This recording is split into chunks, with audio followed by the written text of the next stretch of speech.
अस्सलामुअलैकुम and a very good morning. जागो लाहौर में आप सबको खुश आमदीद। मैं हूं आपकी होस्ट नूरुल सहर। उम्मीद करती हूँ आप सब ठीक होंगे, खैरियत से होंगे और अपनी अपनी ज़िंदगियों में खुश होंगे। व्यूअर्स, आज बात करते हैं एक ऐसी क्वालिटी की जो इंसान को इंसान बनाती है, लेकिन जब लिमिट खो जाए तो वही क्वालिटी आपको तबाह भी कर सकती है।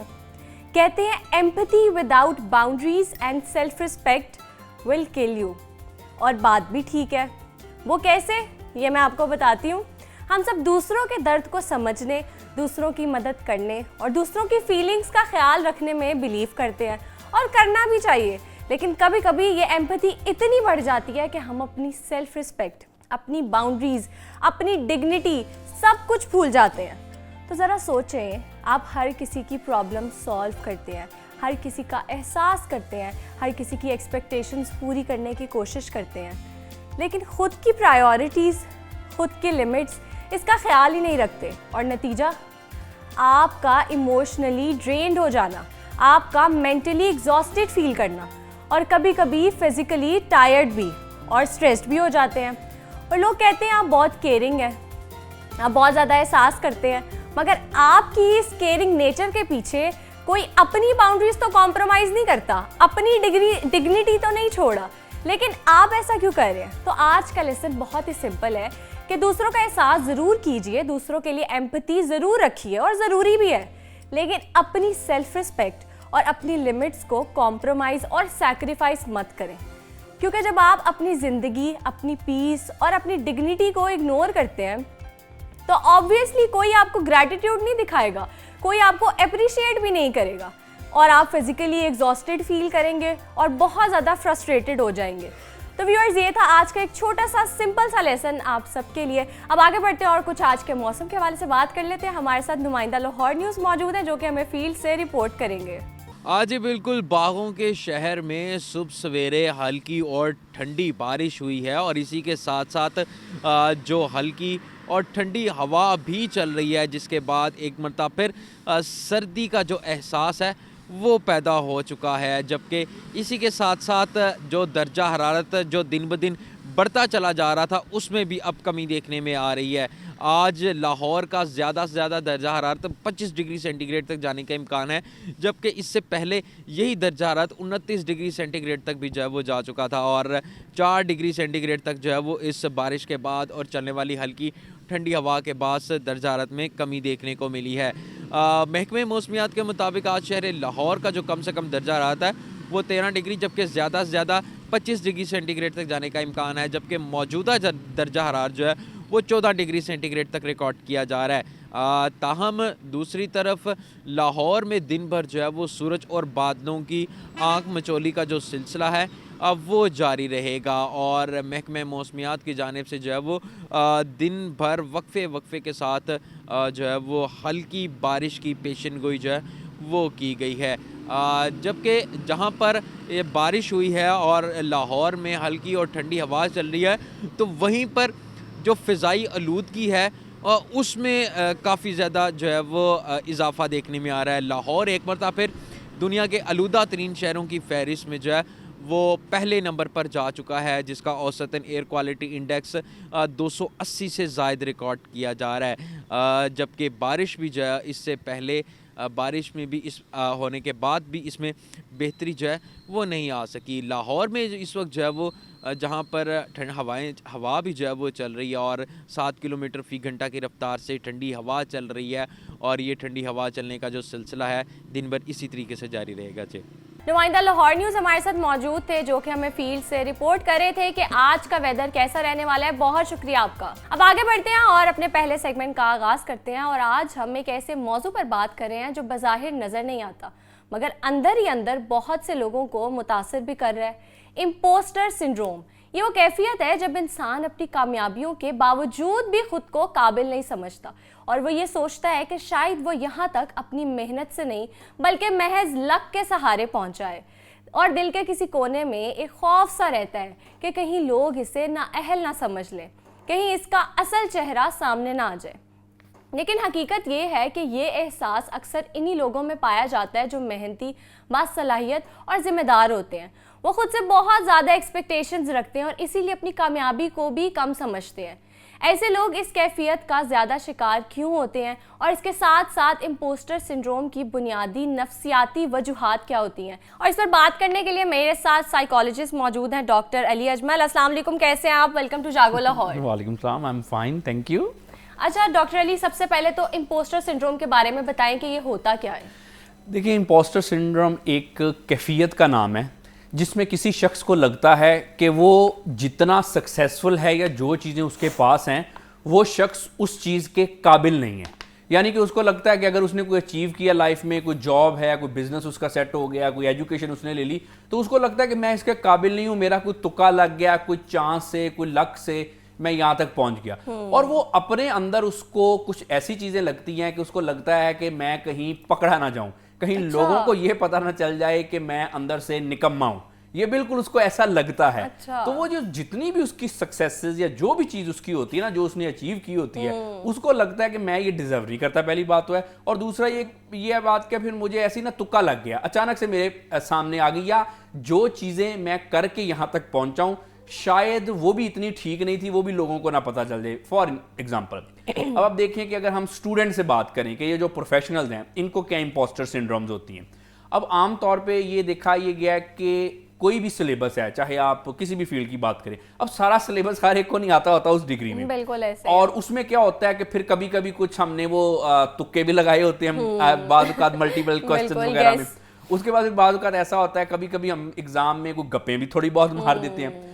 अब जब वो किसी स्टूडेंट ने वो डिग्री पास कर लिया, उसके मार्क्स आ गए, उसको ये लगता है कि शायद मैं इस काबिल नहीं था, मैं तुक्के से ही पास हो गया, मैंने तो इस तरह से जो है मामलात मेरे ठीक नहीं चले थे। तो ये होती है इम्पोस्टर सिंड्रोम, अगर हम स्टूडेंट के हवाले से बात करें।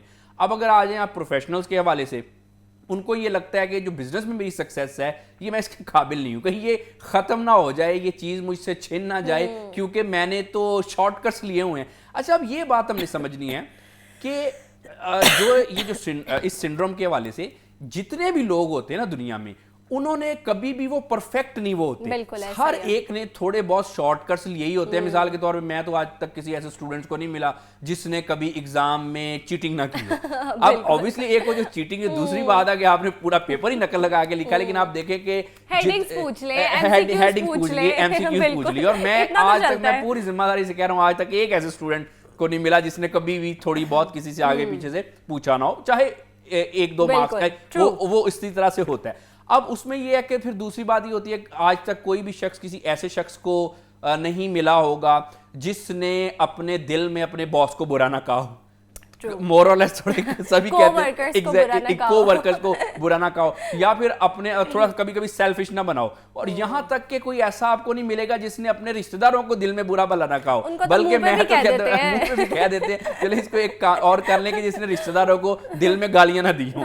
ऐसे लोग जो है वो आपको नहीं मिलते।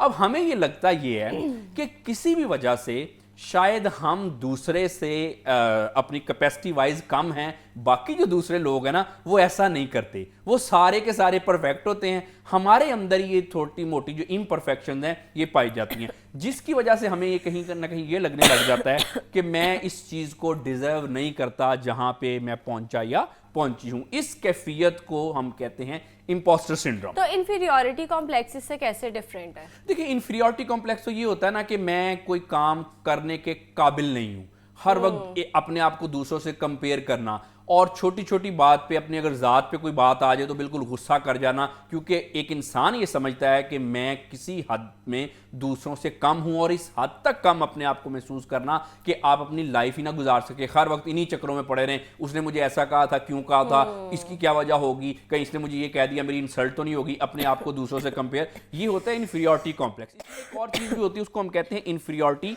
फीलिंग्स। अच्छा, इसकी सिम्टम्स क्या होते हैं इम्पोस्टर सिंड्रोम के? कैसे पता चले कि कोई बंदा इससे सफर कर रहा है? देखिए, इसमें यह है कि अपने आप को कोई खास इंसान नहीं समझता, अपना सेल्फ कॉन्सेप्ट उसका ठीक नहीं होता, उसको ये लगता है कि मैं कोई दूसरों से कम हूं। फिर उसको ये दूसरा सिम्टम इसका ये है कि ये जो मेरा जी जहां पे भी मैं पहुंचा हूं, मेरा तो बस तुक्का ही लगा है, बस आई एम नॉट इनफ, बिल्कुल मैं इस चीज के काबिल नहीं था। अब जिन बुनियादों पे मेरा तुक्का लगा है वो दूसरों को ना पता चल जाए, ये इसकी एक तीसरी सिम्टम है। चौथा इसमें ये होता है कि ये लोग ना बड़े परफेक्शनिस्ट होते हैं। अब परफेक्शनिज्म के मुख्तलिफ किस्म के शेड्स हैं। हाई अचीवर्स भी होते हैं। जी जी बिल्कुल। देखें हाई अचीवर तो वो हो गया ना कि जिसने लाइफ में कोई ना कोई चीज अचीव कर ली। अब देखें जो हाई अचीवर है उसमें भी इंपोस्टर सिंड्रोम हो सकती है, उसको भी लग सकता है कि मेरा भी तुक्का ही लगा है। लेकिन डॉक्टर अली आपको नहीं लगता maybe they are constantly upgrading, वो कॉन्स्टेंटली चीजों को अचीव कर रहे होते हैं कि उनके अंदर ये चीज आती नहीं है कि मैं कितना आगे निकल गया हूँ, और वो ठहर के उस चीज को फील ही नहीं करते कि मैंने कितना कुछ अचीव कर लिया। देखिए बिल्कुल वो इसमें एक ग्रेटिट्यूड तो आमतौर पे नहीं होता, लेकिन ना इसमें जो इंपोस्टर सिंड्रोम में बात ये होती है कि इंसान को ये लगता है अंदर से, जैसे मैंने परफेक्शनिज्म की बात की ना, कि मैं किसी दूसरे से किसी मामले में कम हूं और जो मेरी जितनी भी मेरी ये जो चीजें मैंने अचीव की हैं ये मैं इसको डिजर्व नहीं करता, मतलब मैं लग गया। बिल्कुल। अब ये बेसिकली मेन इंपोस्टर सिंड्रोम की जो सबसे बड़ी जो आप सिम्टम कह लें वो होती है। अब उसमें क्या होता है परफेक्शनिज्म। परफेक्शनिज्म ये होती है कि एक तो हम है ना कि कुछ लोग होते हैं वो हर काम को कहते हैं बड़े परफेक्ट तरीके से हो, कोई इसमें गलती नहीं होनी चाहिए, ये भी परफेक्शनिज्म। लेकिन जो इंपोस्टर सिंड्रोम के हवाले से जो इसकी सिम्टम में परफेक्शनिज्म क्या होती है, इसमें ये होता है कि इंसान को ये लगता है कि कोई एक मखसूस काम करने का मखसूस तरीका ही है। अगर मैंने उस तरह से काम किया तो फिर मैं ठीक हूं, अगर नहीं किया तो तब इंपोस्टर सिंड्रोम आ जाएगी कि मैं ठीक नहीं हूं। मसलन कुछ लोगों कहते हैं कि मैं अच्छा शख्स तब ही हूं जब मैं कोई मकूफुल फितरत किस्म का इंसान हूं, कि मैंने सारी जिंदगी कोई गलती नहीं की, मैंने सारी जिंदगी किसी को हर्ट नहीं किया, मैंने सारी जिंदगी कोई गुनाह नहीं किया। अब ये मुमकिन तो नहीं है। अब ये होती है परफेक्शनिज्म, कि अपने आप से ऐसा चाहना जो कि ह्यूमनली पॉसिबल नहीं है। जब कुछ लोग ऐसा सोचते हैं और जो नॉर्मल उसमें थोड़ी बहुत इंसान में कमियां कोताहियां होती हैं, उसकी वजह से वो अपने आप को इंपोस्टर सिंड्रोम के शिकार हो जाते हैं। अभी इसी की जो परफेक्शनिज्म की आप दूसरी एग्जांपल देख लें कि अगर आप रिश्ता में बात करें, जो इंटरपर्सनल हमारे रिलेशनशिप होते हैं, मामलात हमारे ज़िंदगी के होते हैं, अगर जब तक मैं बिल्कुल अपने आप को खाक में नहीं मिला लूंगी या मिला लूंगा तब तक मैं अच्छा पार्टनर नहीं हूं। डोरमैट, जब तक डोरमैट नहीं बन जाओ। अब ये देखें ना, ये होती है परफेक्शनिज्म, जो कि बिल्कुल ही एक गलत चीज होती है। कोई दुनिया का इंसान परफेक्ट ना तो जाती तौर पे हो सकता है और ना ही अपने मामलात में हो सकता है। ज्यादातर जो दुनिया के इंसान होते हैं वो इंसान हैं, वो फरिश्ते नहीं है, वो रोबोट भी नहीं है। अब होता यह है कि जब हम अपने आप से उस तरह की एक्सपेक्टेशंस करना शुरू कर देते हैं, यानी कि परफेक्शनिज्म का ये एक शेड है, तब हमारे अंदर ये इंपोस्टर सिंड्रोम हो जाती है। मैं इसी के हवाले से आपको एक बात बताता हूँ। मेरे पास क्लिनिक पे तकरीबन कोई एक आए 2 साल पहले की बात है, एक शख्स, उनको कोई ज़हनी व नफ्सियाती मसला नहीं था, तकरीबन उनकी एज कोई 55 ईयर्स के पास थी। अब उन्होंने आके मुझे मसला क्या बताया, ये बड़ा परफेक्शनिज्म के इंपोस्टर सिंड्रोम के हवाले से मैं आपको बता रहा हूँ। वो कहते हैं डॉक्टर साहब, मेरा मसला ये है कि जब मैं नमाज पढ़ता हूँ ना तो मेरा ध्यान इधर उधर जाता है। आप ना मुझे ना कोई दवाई दे दें जिससे ना मेरा ध्यान इधर उधर ना जाए। अब मैंने पूछा आपका जो ध्यान कब से इधर उधर जाता है? उन्होंने कहा जी तकरीबन 40 साल का जब मैं था ना, 40-42 साल का, तब तो मेरा नहीं जाता था, उसके बाद से मेरा ध्यान इधर उधर जाना शुरू हो गया, तो आप मुझे कोई ऐसी दवाई दे दें। अब मैंने उनको बताया कि देखें बात सुने, नमाज में हर इंसान का ध्यान इधर उधर जाता है। वो मैंने उनको बताया, मैंने कहा जी अगर ऐसी कोई दवाई हो तो आपसे पहले मैं खुद ना खा लूं। तो ये देखें, मैंने कहा इस चीज को समझें कि हमने अपनी तवज्जो मरकूज करनी होती है इबादत पे, लेकिन ये है कि ये इंसान की फितरत है कि ध्यान इधर उधर जाता है। कोई पहुंचा हुआ शख्स हो उसका ना जाए तो और बात है, लेकिन जो नॉर्मल इंसान होते हैं उनका ध्यान जाता है। अब होता यह है कि जब मसला ये इंपोस्टर सिंड्रोम का और उससे दूसरे तीसरे मामला तब होते हैं जब इंसान अपने आप से बहुत ज्यादा एक्सपेक्टेशन जो है वो लगा लेता है। उसमें वजह क्या है? वजह यह है कि जो हमने अपने लोगों को गलत चीजें सिखा दी हैं। मिसाल के तौर पे हमने ये सिखा दिया कि अच्छे इंसान तब बनोगे जब मकूफुल फितरत अच्छे इंसान होगे, जो कि ह्यूमनली पॉसिबल नहीं है। कामयाब तब होगे जब आप दिन में 26 घंटे स्टडी किया करोगे। तो अगर आपने दिन में 26 घंटे नहीं स्टडी की, अगर एक दिन में 36 घंटे कर लो तो ये ज्यादा अच्छी बात है। तो आपको नहीं लगता पेरेंटिंग का भी इसमें रोल है? जी बिल्कुल, ये स्टार्ट से ही शुरू होते हैं मामला। सबसे पहले ये होता है कि हम अपने बच्चों से आमतौर पे जो पेरेंट्स हैं वो ऐसी उम्मीदें लगा लेते हैं जो कि पॉसिबल नहीं होती। स्टेमिना नहीं देखते, उनकी कैपेबिलिटी भी नहीं देखते। देखिए स्टेमिना तो एक और चीज है ना, इसमें आप देखेंगे जो हमें सुन रहे हैं रिलेट कर सकेंगे। जो पहले वाली जनरेशन होती है ना, वो बड़ी परफेक्ट जनरेशन होती है, वो हमेशा से बड़ी परफेक्ट होती है। आपको ऐसी ऐसी बातें बताएंगे, और ये सिर्फ हमारे नहीं, सारी दुनिया के कल्चर में है, ऐसी ऐसी बातें बताएंगे कि जो हम कहेंगे कि जी मेरे जो बड़े हैं इन जैसा तो अजीम इंसान है ही कोई सफर तय करके ना। बिल्कुल, हम मीलों का सफर तय करके स्कूल जाते थे, सुबह इतने बजे उठते थे, फिर हम खाना भी खुद पकाया करते थे, फिर कपड़े इस्त्री करते थे, काम भी करते थे, फिर ये भी करते थे, फिर वो भी। अच्छा, ऐसा नहीं करते थे, कोई जनरेशन भी ऐसा नहीं करती थी।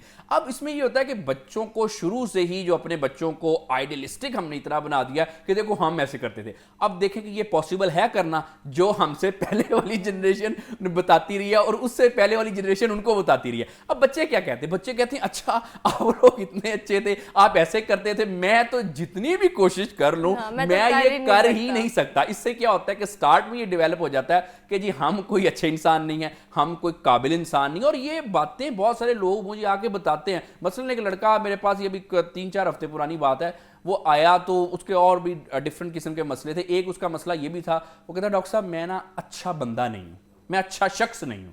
मैंने कहा यार ये आपको किसने कहा कि आप अच्छे इंसान नहीं हैं? आपने कभी कोई बहुत बड़ा कोई क्राइम किया हो, कभी इस तरह का कोई मसला? उन्होंने कहा नहीं नहीं डॉक्टर साहब ये क्या कह रहे हैं, छोटी मोटी चीजें।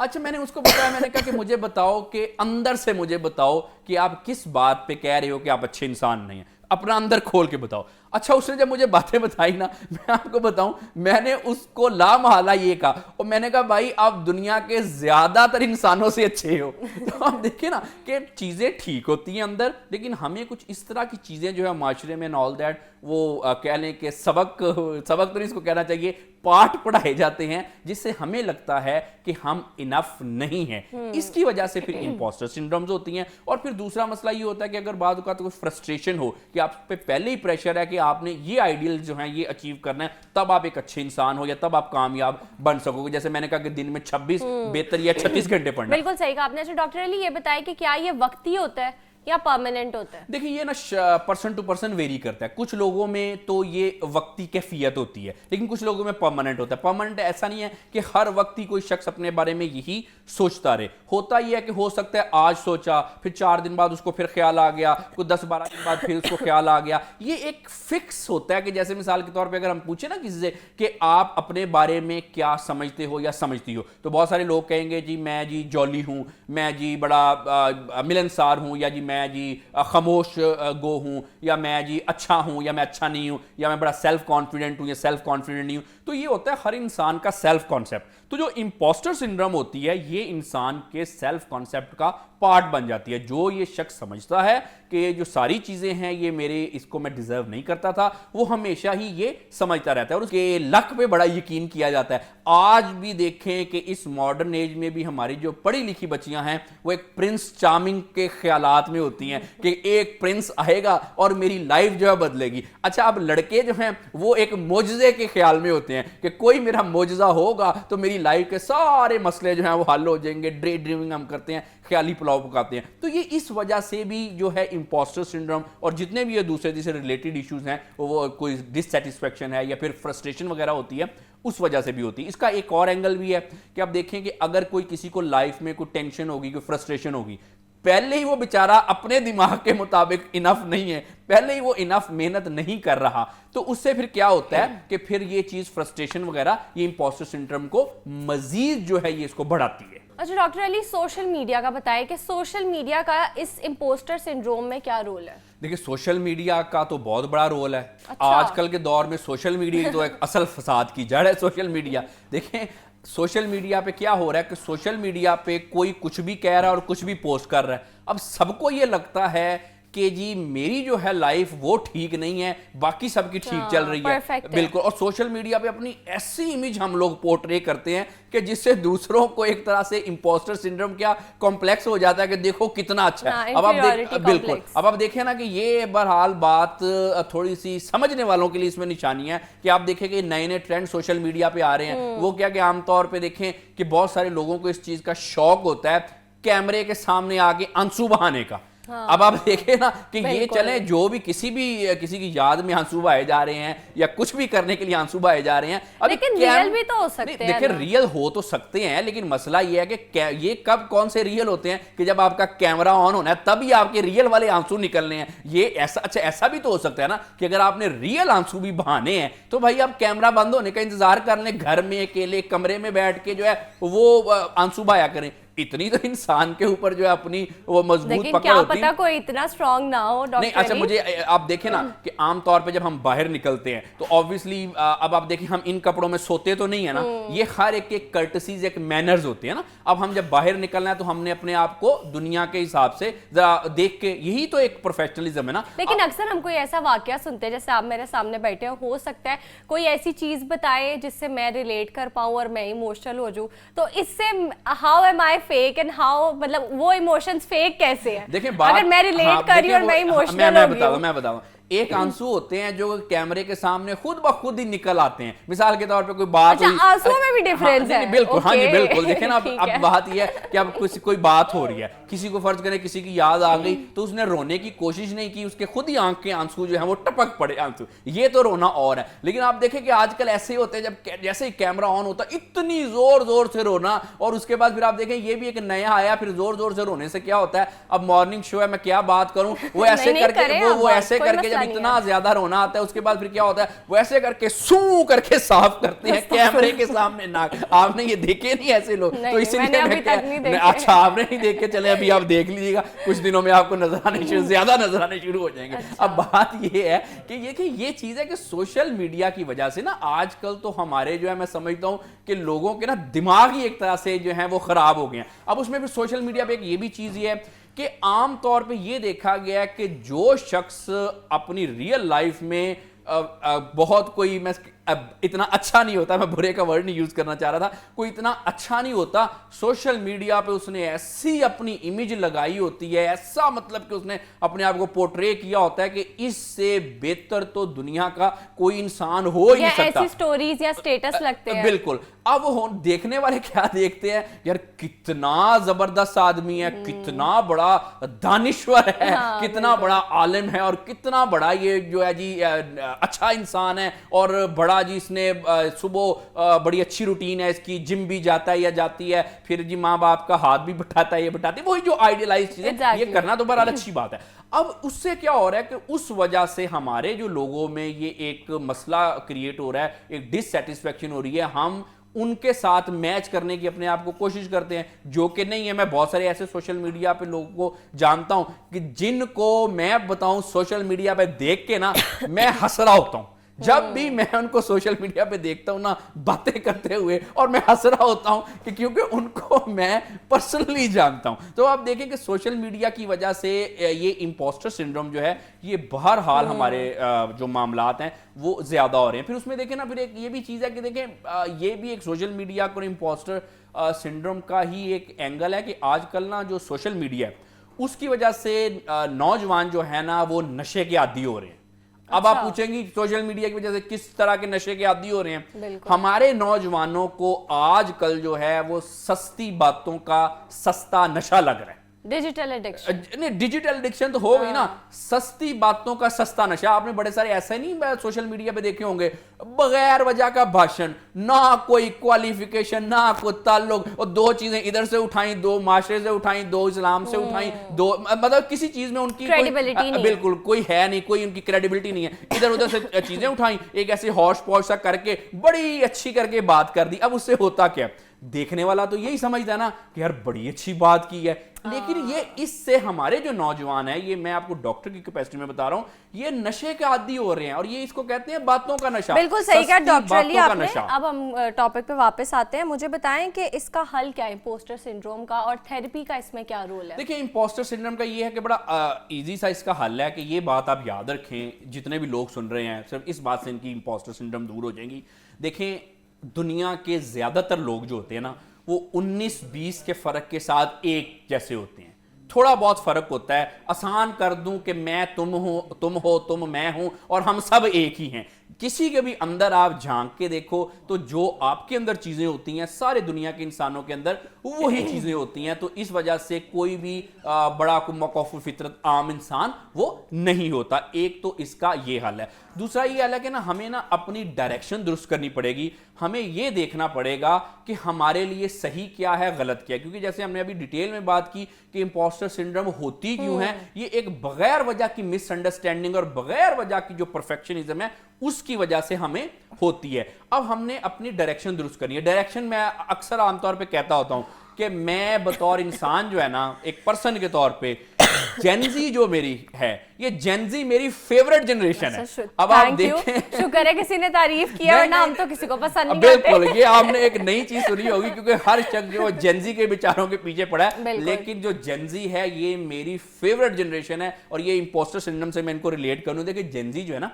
ये बच्चे बच्चियां जो हैं, छोटे बहन भाई मेरे, ये आजकल क्वेश्चन करते हैं, ये लॉजिक पे चलते हैं। ये ऐसे नहीं करते कि जी पुराना सदियों से जी क्या बिल्कुल लाई लगनी है और क्या ऐसी रस्में और गलत जो है चीजें ट्रेडिशन हमारे पास आ रही हैं। प्रैक्टिकल लोग हैं। और देखें कि इस वजह से मेरी ये फेवरेट जनरेशन है जेनजी। दोबारा कह दूं कि Gen Z you are my favourite. वो इसलिए जेनजी तो खुश हो गए हैं, बस आपकी फैन फॉलोइंग हो गई है। इसमें कह दूं नहीं ये डिजर्व करते हैं। देखिए डिजर्व करते हैं। अब बात ये है कि ये डिजर्व इसलिए करते हैं कि इन्होंने जो क्वेश्चन करने शुरू किए हैं, इसी से इस माशरे ने तरक्की करनी है। अब आप देखें कि ये जेनजी और इसके बाद अल्फा बीटा जो जनरेशन है, उनके लिए तो मेरी सिंपथीज भी हैं। वो किस तरह से कि अब आप देखें कि ये जो हमारे बच्चे जेनजी अल्फा बीटा जो हैं, ये जो मेहनत करके कमाएंगे, ये बात जरा आई ओपनर है, गौर से सुनिएगा सारे जेनजी भी और बड़े छोटे भी, कि हमारे जेनजी बच्चे बच्चियां जो मेहनत करके कमाएंगे, उनसे पहले वाली जो नस्लें हैं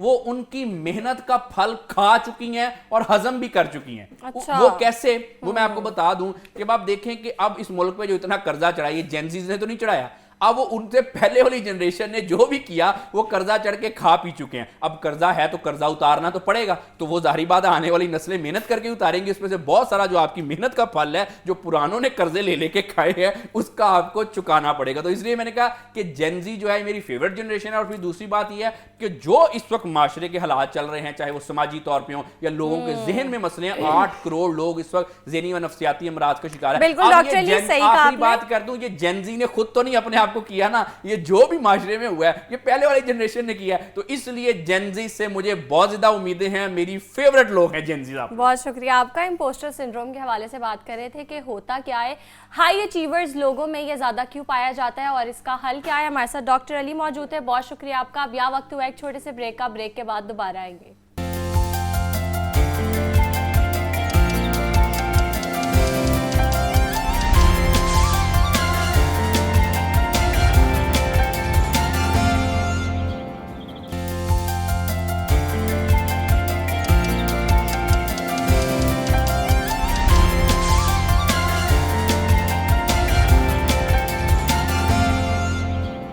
वेलकम बैक। अब आगे बढ़ते हैं और कुछ शादी के मेकअप और ड्रेसेस के हवाले से बात कर लेते हैं। शादी का नाम सुनते ही दुल्हन का मेकअप और उसका ड्रेस सबकी तवज्जो का मरकज बन जाता है, क्योंकि आज की दुल्हन सिर्फ तैयार होना नहीं चाहती बल्कि यादगार भी नजर आना चाहती है। और जहां एक तरफ कुछ दुल्हनें अब भी भारी भरकम और रिवायती लिबास को पसंद करती हैं, वहीं दूसरी जानिब हल्के रंग, पेस्टल शेड्स और सादा मगर एलिगेंट डिजाइन्स भी ट्रेंड में हैं।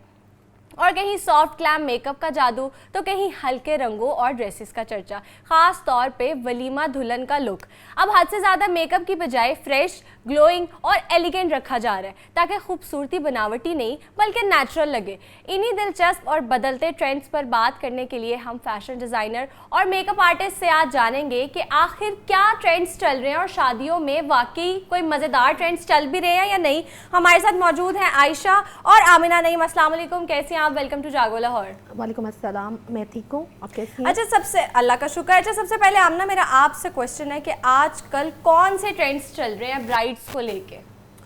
अस्सलाम वालेकुम। वालेकुम अस्सलाम। बेसिकली आजकल ब्राइड्स को लेके डिफरेंट टाइप्स के ट्रेंड्स चल रहे हैं, जिसमें कि ट्रेडिशनल भी चल रहा है बहुत ज़्यादा। फॉर एग्जांपल इफ़ इट्स बारात, तो उसके लिए जो पहले चीज़ें होती थी वो वापस आ रही हैं। For example kiran and the traditional zardozi work of kora and dabka, that's also coming back, जो पहले नहीं एग्जिस्ट, मतलब इन बिटवीन वो आउट ऑफ फैशन था। उसके अलावा अगर हम वलीमे की बात करें या इवन बारात की, तो ईस्टर्न और वेस्टर्न का फ्यूजन बहुत ज़्यादा चल रहा है कि कट्स मोस्टली वेस्टर्न भी हो रहे हैं और उसके ऊपर काम जो है, जो हमारा ट्रेडिशनल वर्क है, एम्बेलिशमेंट्स वैसी हो रही हैं। तो इस तरह से जो ट्रेंड्स हैं वो वेरी कर रहे हैं, इनोवेशन आ रही है। एक ट्रेडिशनल ब्राइडल पहनने की बजाय ब्राइड्स इस तरह के ब्राइडल्स पहन रही हैं जो कि काफ़ी ज़्यादा यूनिक है, जो कि चंद साल पहलों तक नहीं होते थे। ऑलराइट, ठीक है। अच्छा आयशा, आपके जानिब आऊँगी। सबसे पहले तो ये बताएं कि आजकल जो ब्राइडल मेकअप है उसमें सबसे ज़्यादा कौन से ट्रेंड्स चल रहे हैं, और साथ साथ हमें करके भी दिखाएं। जी, ये देखिए, ये हमारी ब्राइड है और इन्होंने हमारा ड्रेस पहना हुआ है। And as you can see we are going to prepare walima bride को हमारी है तैयार करने की कोशिश। वलीमा पे आपको पता है लाइट मेकअप चलता है, पिंक्स की तरफ ज़्यादा है trend, pink and glossy makeup, तो वही नेचुरल की तरफ रह के पिंक एंड ग्लॉसी टच दे के we are going to make a bride. Alright, okay. सबसे पहले क्या करेंगे आप? सबसे पहले the most important thing is to prepare the skin. उसमें आपको बहुत ही अच्छा सा मॉइस्चराइजर लगाना है for whatever, and then there are some items, primer, जो आप according to the skin type आपने लगाना है। अगर स्किन ड्राई है तो उसके अकॉर्डिंगली, अगर ऑयली है तो उसके अकॉर्डिंगली। तो skin preparation is the most important thing, and then we are going to start with the foundation. Alright Ayesha, start करें और तब तक मैं अपनी डिज़ाइनर से भी बातें करूंगी।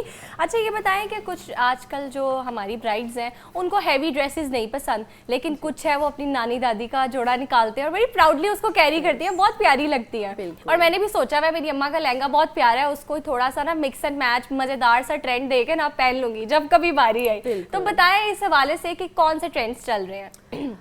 तो आपने जो ये बात की है, ये बहुत ही एक चीज़ है जो आजकल इन है, और आई थिंक बहुत ही अच्छी चीज़ है, क्योंकि जो हमारी अम्मी दादी या उनके लहंगे थे उनके ऊपर जिसको कहते हैं सुच्चा काम होता था, जो कि एक्चुअल गोल्ड का खराब नहीं हुआ, काला नहीं हुआ, इतना टाइम हो गया पड़ा हुआ है। बिल्कुल, और वो नहीं खराब होता क्योंकि उसके ऊपर जो काम के लिए मटेरियल्स यूज़ होते थे ना, उस पर सोने का पानी चढ़ा होता था। तो बैक देन लोग उसको जाके सेल भी कर लेते थे एट टाइम्स। तो अभी वो मटेरियल्स हमें उस तरह से अनफॉर्चुनेटली नहीं मिल रहे। तो जो उनकी क्वालिटी ऑफ वर्क थी और तब का जो काम था, सैडली हम लोगों ने बहुत प्रोग्रेस किया, लेकिन materials wise we don't have those materials anymore. तो वो आपकी वाली बात इज़ रियली ट्रू कि जिनके पास भी वो अवेलेबल हैं वो उसको रिन्यू कर सकते हैं, उसको ट्रेंडी कर सकते हैं। फॉर एग्जांपल लहंगा वो वाला लेके उसके साथ आप चोली नहीं बनवा लें जो कि ट्रेंडी कट की हो और उसके ऊपर उसके साथ कोऑर्डिनेटेड वर्क हो, एंड देन दुपट्टा भी आप सेम यूज़ कर सकते हैं। या अगर आपने कॉन्ट्रास्ट में जाना है, फॉर एग्जांपल अगर आपका है बारात का, if it's red you can go in contrast with gold, और वाइस वर्सा, अगर गोल्ड में है तो थोड़ा सा मरूनिश कॉन्ट्रास्ट करके तो आप उसको रीवेयर कर सकते हैं। I think it looks really beautiful, exactly, और यूनिक भी बहुत ज़्यादा लगता है। एग्जैक्टली, बिल्कुल ऐसे। अच्छा वलीमे के लिहाज से बताएं कि वलीमे में आजकल कौन से स्टाइल्स चल रहे हैं, कलर्स कौन से ज़्यादा चल रहे हैं? बेसिकली वलीमे में मोस्टली शुरू से ही पेस्टल टोन्स आर इन, लेकिन इस season the colour of the season was light pink, like very pastel pink colour. Alright, the you can say the nude pink that is really in this year.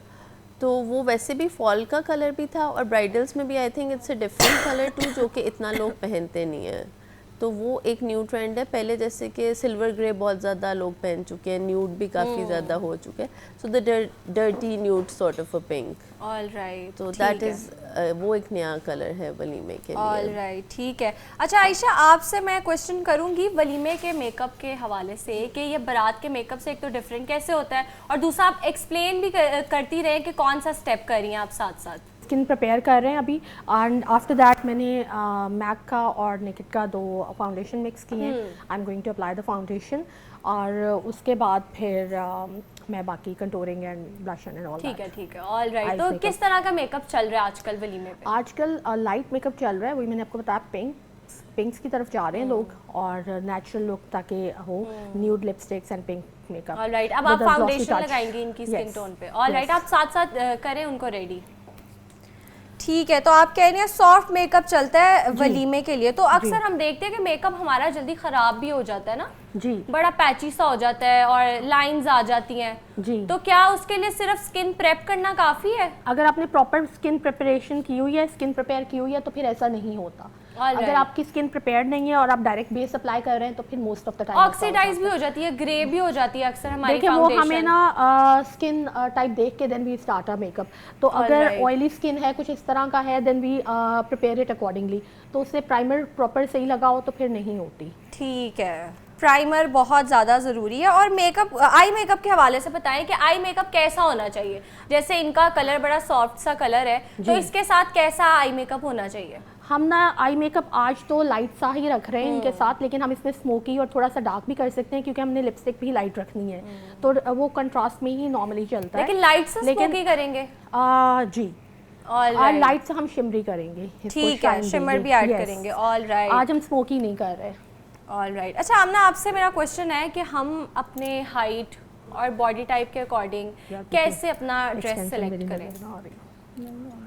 So basically देखिए कि हम लोगों की majority में हम लोगों के पास all sorts of body types आती हैं। हम लोगों की मेजॉरिटी अगर हम मिडिल एज में देखें तो ओबीस भी होती हैं, हेल्दी भी होती हैं, चबी भी। स्किनी मोस्टली हमें यंग गर्ल्स में मिलता है। तो basically skinny people can wear anything will suit them. लेकिन अगर ये है कि हम थोड़ा सा, हमें सब body types being a designer mind में रखनी चाहिए। तो आई वुड सजेस्ट कि अगर आपकी थोड़ी सी चबी फिजिक है या इस तरह से, तो फिर आजकल जैसे ट्रेंड चल रहा है ऑफ लॉन्ग शर्ट्स, लंबी कमीज़ और उसके साथ लूज ट्राउज़र, तो वो आपको अगर आपका थोड़ा सा चबी फिजिक है उसके लिए it will suit you. What about sari? मैंने देखा है काफ़ी ब्राइट साड़ी भी पहन रही है अपने वलीमे पे। हाँ, वो भी बहुत ट्रेंडी लग रहा है, specially the skirt draped sari that's in these days. That was like this season it was quite in. वो साड़ी का बहुत अच्छा एक रिवाइवल हुआ है। वो भी हर बॉडी टाइप वाली लड़की कैरी कर सकती है? आई विल सजेस्ट कि जिनका देन अगेन थोड़ा सा चबी फिजिक है, इट्स बेटर कि वो अगर करें तो वो फिर उसको यानी कि स्कर्ट साड़ी में भी ना पहने, सिंपल पहन लें। देन इट ऑल्सो डिपेंड्स कि फैब्रिक कौन सा यूज़ हो रहा है। अगर फैब्रिक में अच्छी फॉल है तो इवन कोई थोड़ा सा ओबीस भी है तो दे कैन ऑल्सो लुक। तो कौन सा फैब्रिक होना चाहिए, आपको क्या लगता है? साड़ी के लिए I would suggest whether you are skinny और your whatever body type you have, you should go for a fabric that has fall in it, like for example Chantilly। Chantilly में बहुत अच्छी फॉल होती है। Then georgette grip type या nets जो होती हैं। वेरस अगर हम बनारसी की तरफ जाते हैं तो वो हर बंदे को सूट नहीं करेगी, बिल्कुल, क्योंकि जब फैब्रिक का एक अपना वॉल्यूम आ जाता है बॉडी के ऊपर तो देन वो आपकी बॉडी पे एक और लेयर ऐड हो जाती है और फिर वो ओवरऑल आपको एक एक डिफरेंट लुक देती है। तो अगर एवरेज देखा जाए जो सबको सूट कर सकते हैं तो साड़ी के फैब्रिक में हमेशा फॉल होनी चाहिए जो कि ड्रेप्स फॉल करें नाइसली। ऑलराइट। और अगर किसी लड़की की हाइट छोटी है या एवरेज हाइट है तो वो भी क्या साड़ी को कैरी कर सकती है? अगर नहीं तो फिर कौन से ड्रेसेस उसके लिए बेस्ट है? अच्छा, आई थिंक कि हाइट छोटी, वैसे तो टॉल हाइटेड लड़कियों को साड़ी ऑब्वियसली बहुत अच्छी लगती है, लेकिन अगर कोई शॉर्ट हाइटेड भी है तो साड़ी कैरी करना बेसिकली एक आर्ट है। तो मतलब मैं खुद भी पहनती हूँ जब साड़ी, तो उसको कैरी करने के लिए ना आपको you have to stay very prim and proper. मुश्किल बहुत है, बहुत मुश्किल होता है। एग्जैक्टली। तो अगर मैं अपनी मदर को देखती हूँ तो माशाल्लाह she effortlessly carries sari and she can run in it, she can walk in it. तो वो चीज़ थोड़ी सी जो है आई थिंक विद प्रैक्टिस आती है, मे बी नेचुरली होती है, लेकिन वेदर आप टॉल हो या शॉर्ट हो अगर आप उसको कैरी ग्रेसफुली कर लेते हो ना तो that's the beauty of sari. बिल्कुल ऐसे ही है। अच्छा, साथ साथ हमारी ब्राइड भी रेडी हो रही हैं। आयशा, आपसे मैं पूछूंगी कि अपने स्किन टाइप के अकॉर्डिंग हम कैसे चूज़ करें कि कौन सा मेकअप हमारे लिए बेस्ट है? अगर आपकी बहुत ज़्यादा ऑयली स्किन है ना तो फिर आप बहुत ग्लॉसी की तरफ नहीं जाएं क्योंकि वो ऑलरेडी ऑक्सीडाइज होना है और सारा कुछ, तो फिर आप थोड़ा सा मैट की तरफ रहें, that will look better. But अगर आपकी बहुत ड्राई स्किन है then you can go for थोड़ा सा आप जा सकते हैं ग्लॉसी टच में, तो वो अच्छा लगता है। अभी मैं इनके कलर कैरेक्टर अप्लाई करके अंडर आइज को रेडी कर रही हूँ and then I am going to prepare her eyes. और बिल्कुल हम लाइट सा आपने लगाई है लाइट सी? हाँ जी, अभी मैं उसको थोड़ा सा और करूँगी। ऑलराइट, ठीक है, आप कंटिन्यू करें। साथ ही आपने स्किन को करेक्ट भी कर दिया है, कलर करेक्टर भी कर दिया, राइट? जी जी, ठीक है।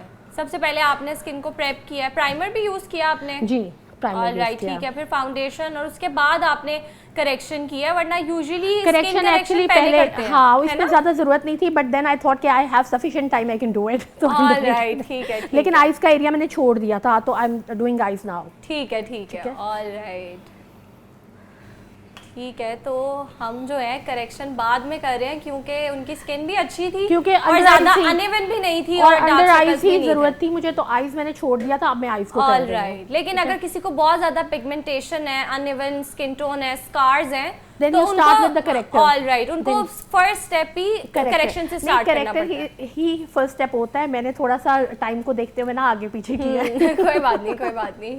आई थॉट कि मैं टाइमली खत्म कर लूँ ना, तो दैट वाज द रीजन। ठीक है। सो अंडर आइज इनके ज़्यादा हैं भी नहीं, वैसे आप देख सकती हैं स्किन इनकी फ्रेश है। तो मोस्टली बच्चियों की आजकल केयर इतनी अच्छी होती है कि आपको बहुत ज़्यादा एफर्ट भी नहीं करनी पड़ती। राइट, स्किन वैसे ही अच्छी होती है, ऐसी बात ही है। ऐसा ही है। और कुछ लोग कुछ भी नहीं करते, उनकी स्किन अच्छी होती है, कुछ बेचारे 10-10 स्टेप स्किन केयर के कर रहे होते हैं, फिर भी उनको सुबह एक्नी और छोटे छोटे पिंपल्स ये चीजें बन जाती है। नॉट ओनली बिकॉज आप जो एक्सटर्नल केयर करते हैं वो मैटर नहीं करती है, आपका जो ईटिंग हैबिट्स हैं that matters a lot. Lifestyle जैसे अब मैंने एक दफा हाइफो कराया था, दैट वेंट रॉन्ग, तो the effect will stay long, like you no. तो ये चीजें हमें ध्यान करना पड़ता है। अच्छा, आपके पास जो ब्राइड्स आती हैं, हम शादी से पहले अमूमन काफी ट्रीटमेंट्स भी लेते हैं। बिल्कुल। तो ऐसा हुआ है कभी कोई डिजास्टर हो गया हो कि उसने ट्रीटमेंट लिया हो, फिर अगले दिन उसकी शादी हो और वो आपके पास तैयार होने आई हो और स्किन का बेड़ा गर्क हो गया हो? अच्छा, वैसे ऐसा एक्सपीरियंस अभी तक नहीं हुआ। वैक्स करवाते हैं मुंह की अक्सर लड़कियां, एक दिन पहले बाद ना वैक्स करवाती हैं। नहीं, वैक्स में थोड़ा सा गैप देना चाहिए। ये तो सैलून जहाँ पे उनकी अपॉइंटमेंट्स है वो उनको थोड़ा सा गाइड भी करती हैं। वैक्स में थोड़ा सा गैप देना चाहिए ताकि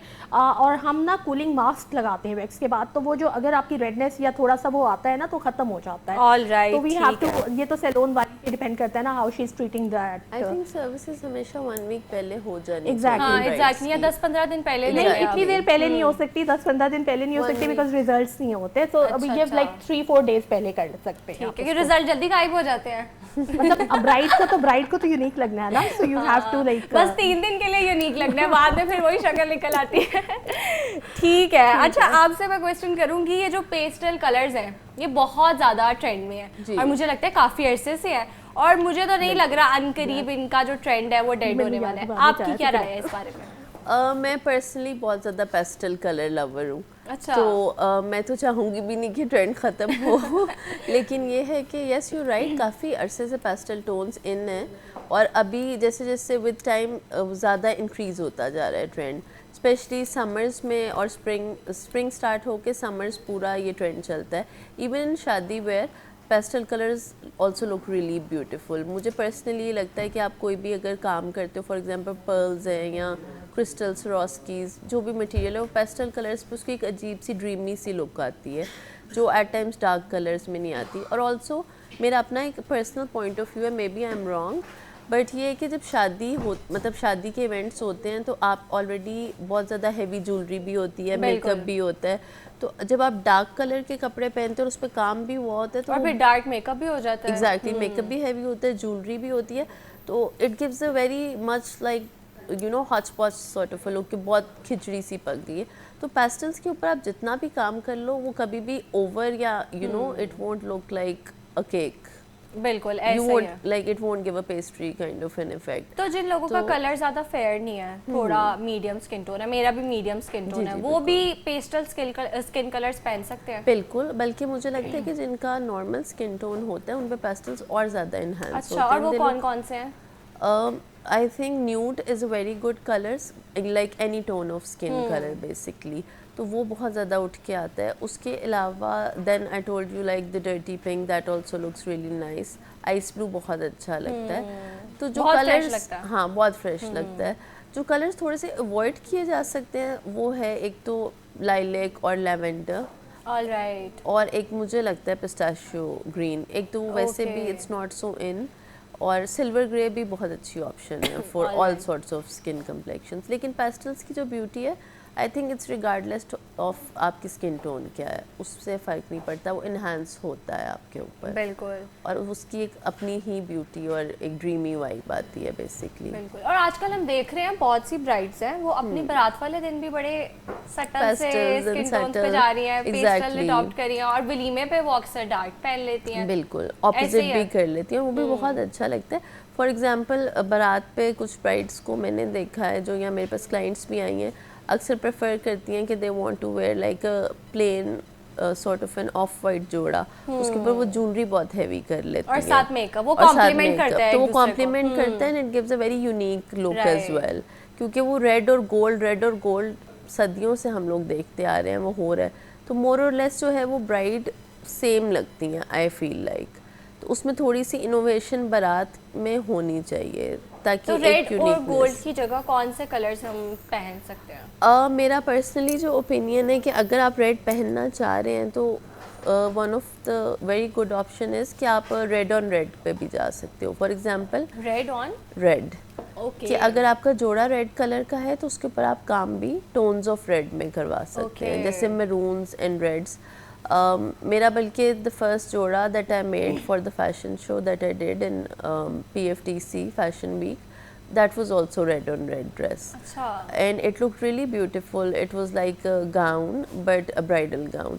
तो वो भी एक यूनिक है चीज़, क्योंकि गोल्ड और रेड्स तो चलते आ रहे हैं since a very long time, but then again it also depends on the choice of the bride. If she wants to do a proper traditional like maharani kind of a look, तो then you know red and gold is the classic. But उसके लिए एक और चीज़ है कि आप bright gold, I would suggest कि रेड के ऊपर कभी यूज़ नहीं करना चाहिए. It gives a slightly cheaper look.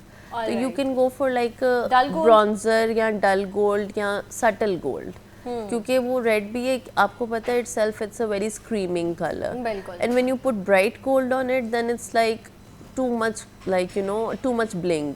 So when you're using a dull gold या copperish की आपकी tones यूज़ हो रही हैं तो वो भी बहुत अच्छा एक blend create होता है. जैसे कुंदन यूज़ हो सकता है, and then there are other materials, various other materials जो कि उसको अच्छा बैलेंस कर सकते हैं. तो आपके पास जो लड़कियां जिनकी शादी होने वाली है वो आपके पास आती हैं ड्रेसेस के लिए, तो किस टाइप के ड्रेसेस की ज़्यादा डिमांड है आजकल?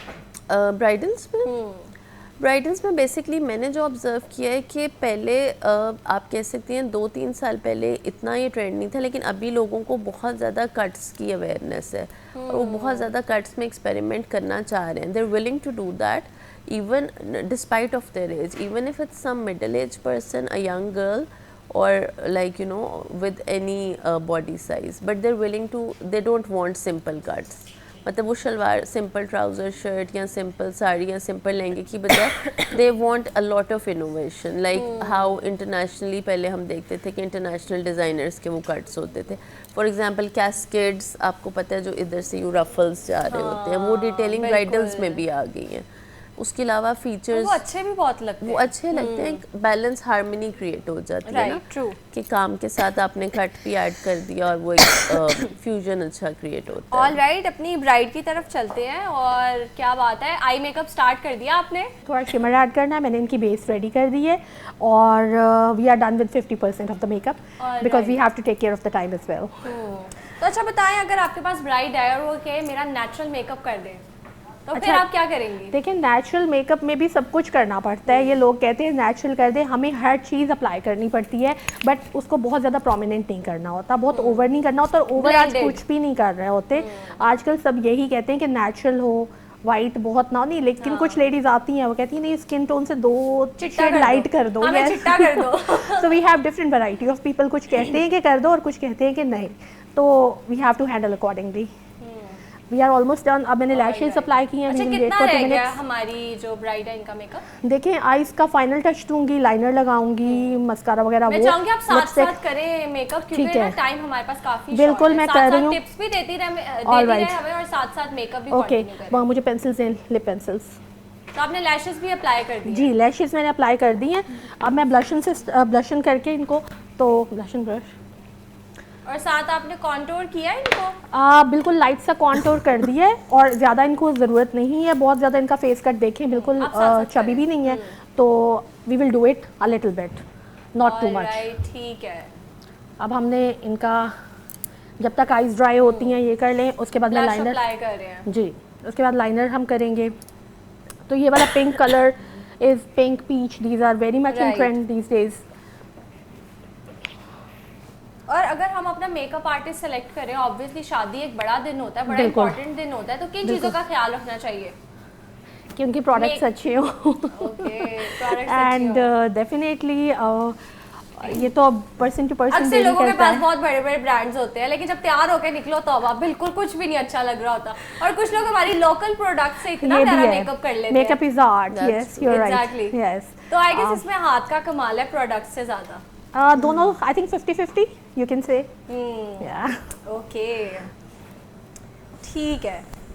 तो आजकल ये जो जेंजी ब्राइड्स भी आ रही हैं आपके पास, ये जी। कुछ डिफरेंट डिमांड करती हैं आपसे जो पुरानी ब्राइड्स हैं, पुरानी सॉरी आई एम नॉट जो हमसे पहली जनरेशन थी ऑब्वियसली, हाँ, और जो आज वो की- करती हैं डिफरेंट। वो कहती हैं बिल्कुल मैट होना चाहिए, लगे ना कि मेरा मेकअप हुआ हुआ है और मेरी एज के अकॉर्डिंगली करो। और उनको करना है ना Skin मुश्किल tone के होता accordingly है। भी। नहीं, एज के अकॉर्डिंगली वो वाइट तो होना चाहती हैं, अच्छा, पर वो चिट्टा वो कहती भी होना हाँ, चाहती हैं। वो कहती हैं पर लगे ना डार्कर लोग अच्छा, बहुत ज्यादा मैं होना तो चाहती जिनको हैं। जानती हूँ वो कहते हैं भाई हाँ, एक टोन डार्क exactly. मुझे वो खुद भी यंग पसंद बच्चियां है, होंगी, एक टोन डार्क वो आप टीनेजर्स यंग बच्चियों की बात कर रही होंगी। उनको Okay. आइडिया है कि स्क्रीन पे अगर आप थोड़ा सा डार्क या पिक्चर्स के हाँ, लिए वो यू नीड अ ज्यादा डार्क प्यारा मेकअप, लगता है। Yes that looks good. लेकिन वो मॉडल मेकअप फिर एक डिफरेंट कैटेगरी आ जाती तैयार है। करें, हमारे पास बहुत थोड़ा टाइम है, जल्दी से बस इधर देखो, लिपस्टिक रहेगी इधर। हमारी, राइट?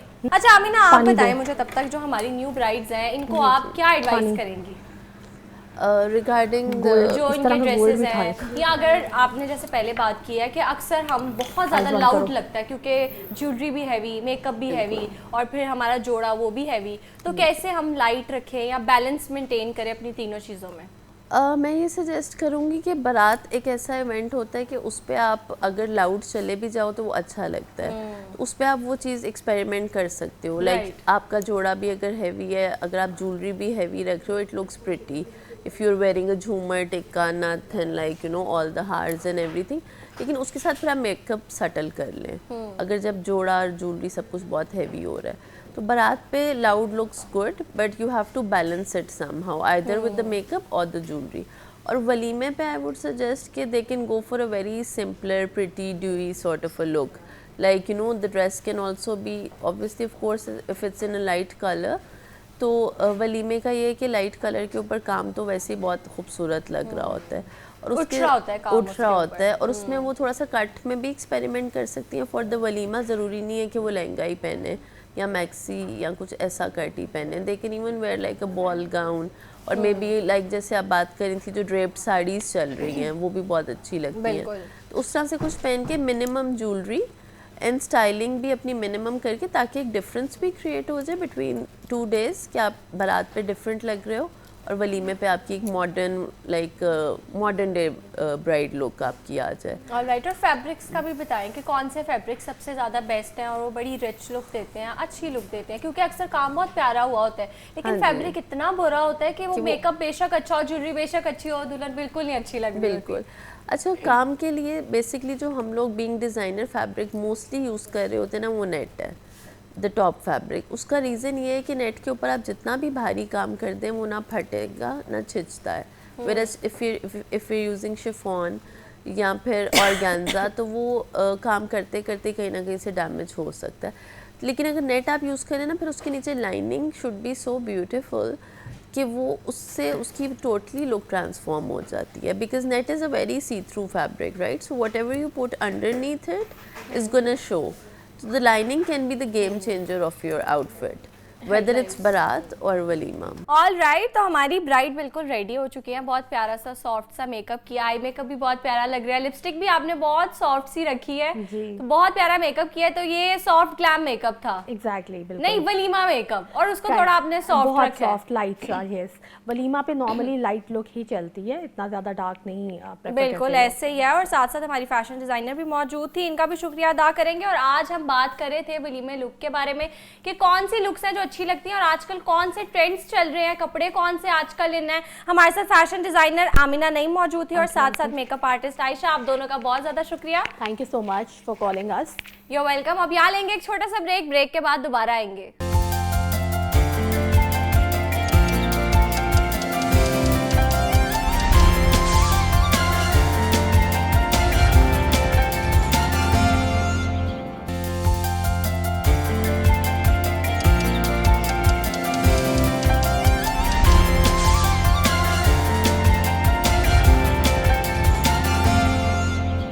आगे बढ़ते हैं और कुछ किताबों के हवाले से बात कर लेते हैं। देखते हैं आज प्रोफेसर अहमद हमाद हमारे लिए कौन सी किताब लेके आए हैं। जी प्रोफेसर साहब।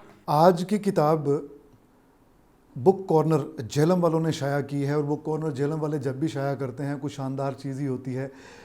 ये नॉवल देखें कि ये हरी यूपिया इसका नाम है। नाम आपको ज़रा सा मुश्किल लगेगा, मैं इसकी वजाहत कर देता हूँ। और ये हिना जमशेद साहिबा ने लिखा है इसको, हरी यूपिया। बड़ा खूबसूरत इसको शाया किया गया है। आप अगर इसका जो देखें अस्तरकारी तो बड़ी शानदार है।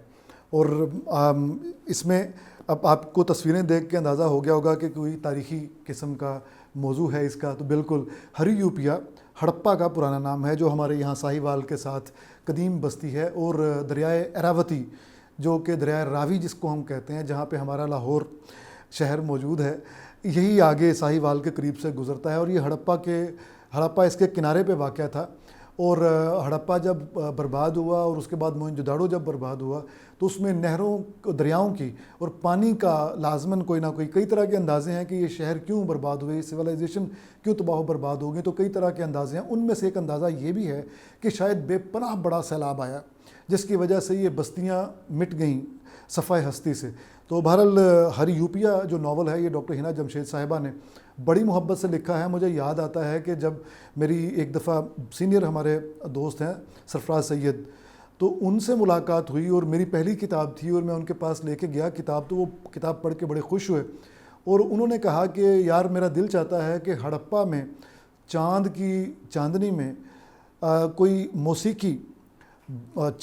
मौसीकी का प्रोग्राम चल रहा हो, वहाँ पे कोई गायक गा रहा हो, कोई इंस्ट्रूमेंटलिस्ट जो है वो कोई साज बजा रहा हो और हम उसको एंजॉय करें। अच्छा, हड़प्पा के खंडरात में चांदनी में मौसीकी सुनना या मौसीकी को पैदा करना, ये बड़ा ही दिलचस्प और बड़ा महकता हुआ ख्याल था। इत्तेफाक की बात है कि सरफराज सैयद साहब ने ये बात की और उसके कई साल बाद आज हिना जमशेद साहिबा ने इस बात को ज़िंदा कर दिया। फ़र्क ये है कि ये उन्होंने हड़प्पा के खंडरात में मौसीकी पैदा नहीं की, बल्कि हड़प्पा को पहले ज़िंदा किया, उसके दरो दीवार को बनाया, उसके पूरा शहर आपको हंसता बसता नज़र आता है। बड़ा खुला पानी, कश्तियाँ हैं, फ्लोर मिल हैं उसकी, और पढ़ोले हैं और बाज़ार हैं, और क्या खूबसूरत उसके रथ हैं। तो उनमें कहीं पे मौसीकी आती है, शायरी आती है, रक़्स आता है और इस तरह। तो खैर हरी यूपिया में तजुर्बा जो इन्होंने किया वो एक मुश्किल तजुर्बा था। इसलिए मुश्किल था कि इस तरह का मौजू उर्दू में पहले भी उसको ट्रीट किया गया है। बहाव आपके साथ इसी प्रोग्राम में हमने उसका बड़ी तफसील से ज़िक्र किया था। मुस्तनसर हुसैन तारड़ साहब का नावल, उन्होंने भी 5000 साल पुरानी एक बस्ती आबाद की अपने नावल में, और उसमें एक बड़ी शानदार एम्पावर्ड वेमेन वो दिखाई। तो इसमें गानिका के नाम से, गानिका उस नाम से हमें एक प्रोटैगनिस्ट मिलती है, उसके साथ बासा है, अभाया है और कई लोग हैं।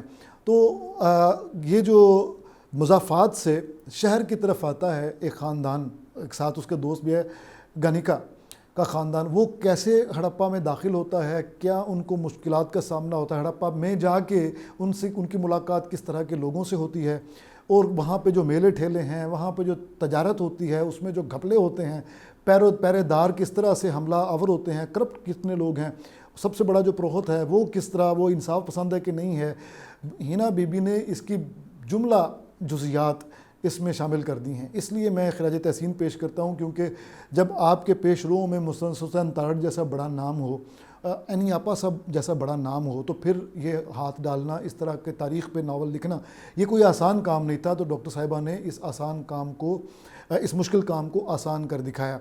मुझे इसमें जा बजा इसमें भी स्क्रीन प्ले के स्पेक्स नज़र आते हैं, मुझे अच्छा लगता है। अच्छा, बाज़ चीज़ें देख के वैसे ही आशुतोष गोवारिकर का वो जो मोहनजोदाड़ो थी वो फ़िल्म जो उसने बनाई थी, उसके सीन्स नज़र आते हैं, और इसमें कोई बहुत ज़्यादा गहरा फ़लसफ़ा मौजूद नहीं है। नरेशन पे इन्होंने फोकस रखा है। अलबत्ता जो हिस्से हैं, हिस्सों में जिस तरह तकसीम किया गया है इसको, उन हिस्सों के शुरू पे एक लाइन होती है, ओपनिंग लाइन, प्री टेक्स्ट, वो बड़ा शानदार है, वो बड़ा हिकमत भरा है, और उसी के गिर्द आने वाला जो टेक्स्ट होता है वो उसी के गिर्द बुना जाता है। तो बड़ी मेहनत की है जी इन्होंने। हिना जमशेद साहिबा ने, बुक कॉर्नर झेलम वालों ने बड़ी खूबसूरती से शाया किया। कहीं कहीं पे हमें वो गलतियां नज़र आती हैं प्रूफ की, लेकिन वो अगले एडिशन में रफ़ा हो जाएंगी। तो मेरा ये ख्याल है कि जो लोग तारीख़ के तालिब इल्म हैं, ख़ास तौर पर लिटरेचर के तालिब इल्म हैं, नावल के, उर्दू लिटरेचर के या अंग्रेज़ी लिटरेचर के लोग हैं जो नावल पढ़ना चाहते हैं, जो अच्छी प्रोज़ पढ़ना चाहते हैं, उनके लिए ये एक तोहफ़ा है। हड़प्पा नाम से एक ताहिरा इकबाल साहिबा का नावल भी है। तो जब आप ये सब कुछ पढ़ लेंगे तो ख़ुद ब खुद कंपैरिजन करेंगे। मेरा सिर्फ फ़िलहाल कंपैरिजन ये है कि बहरहाल बहाव के सामने अपना नाम रजिस्टर करवाना यही बहुत बड़ी बात थी, बाकी कंपैरेटिव एनालिसिस बाद में आएगा। प्रोफेसर अहमद हमाद हमारे साथ मौजूद थे जो कि हमें आज की किताब का रिव्यू दे रहे थे। बहुत शुक्रिया प्रोफेसर साहब आपका। अब आगे बढ़ते हैं और कुछ शहर लाहौर के हवाले से बात कर लेते हैं। लाहौर जो कभी अमन और सकाफत का गहवारा समझा जाता था, आज बढ़ती हुई वारदातों के बाइस शहरियों के लिए तशवीश का सबब बन चुका है। रवा साल माह जनवरी में चोरी के 4354 और नकब जनी के 174 मुकदमात का इंदराज किया गया, और ये इस बात की अक्कासी करते हैं कि जराइम पेशा नासिर किस कदर सरगर्म है। गली मोहल्लों से लेकर पोश इलाकों तक कोई जगह महफूज नज़र नहीं आती, और शहरी अपनी जमा पूंजी और कीमती सामान के तहफ़्फ़ुज़ के हवाले से अदम तहफ़्फ़ुज़ का शिकार है। और ये सूरत हाल कानून नाफिज करने वाले इदारों की कारकर्दगी पर भी सवालिया निशान खड़ा करती है कि शहरियों को तहफ़्फ़ुज़ फराहम करने में इदारे नाकाम क्यों दिखाई दे रहे हैं।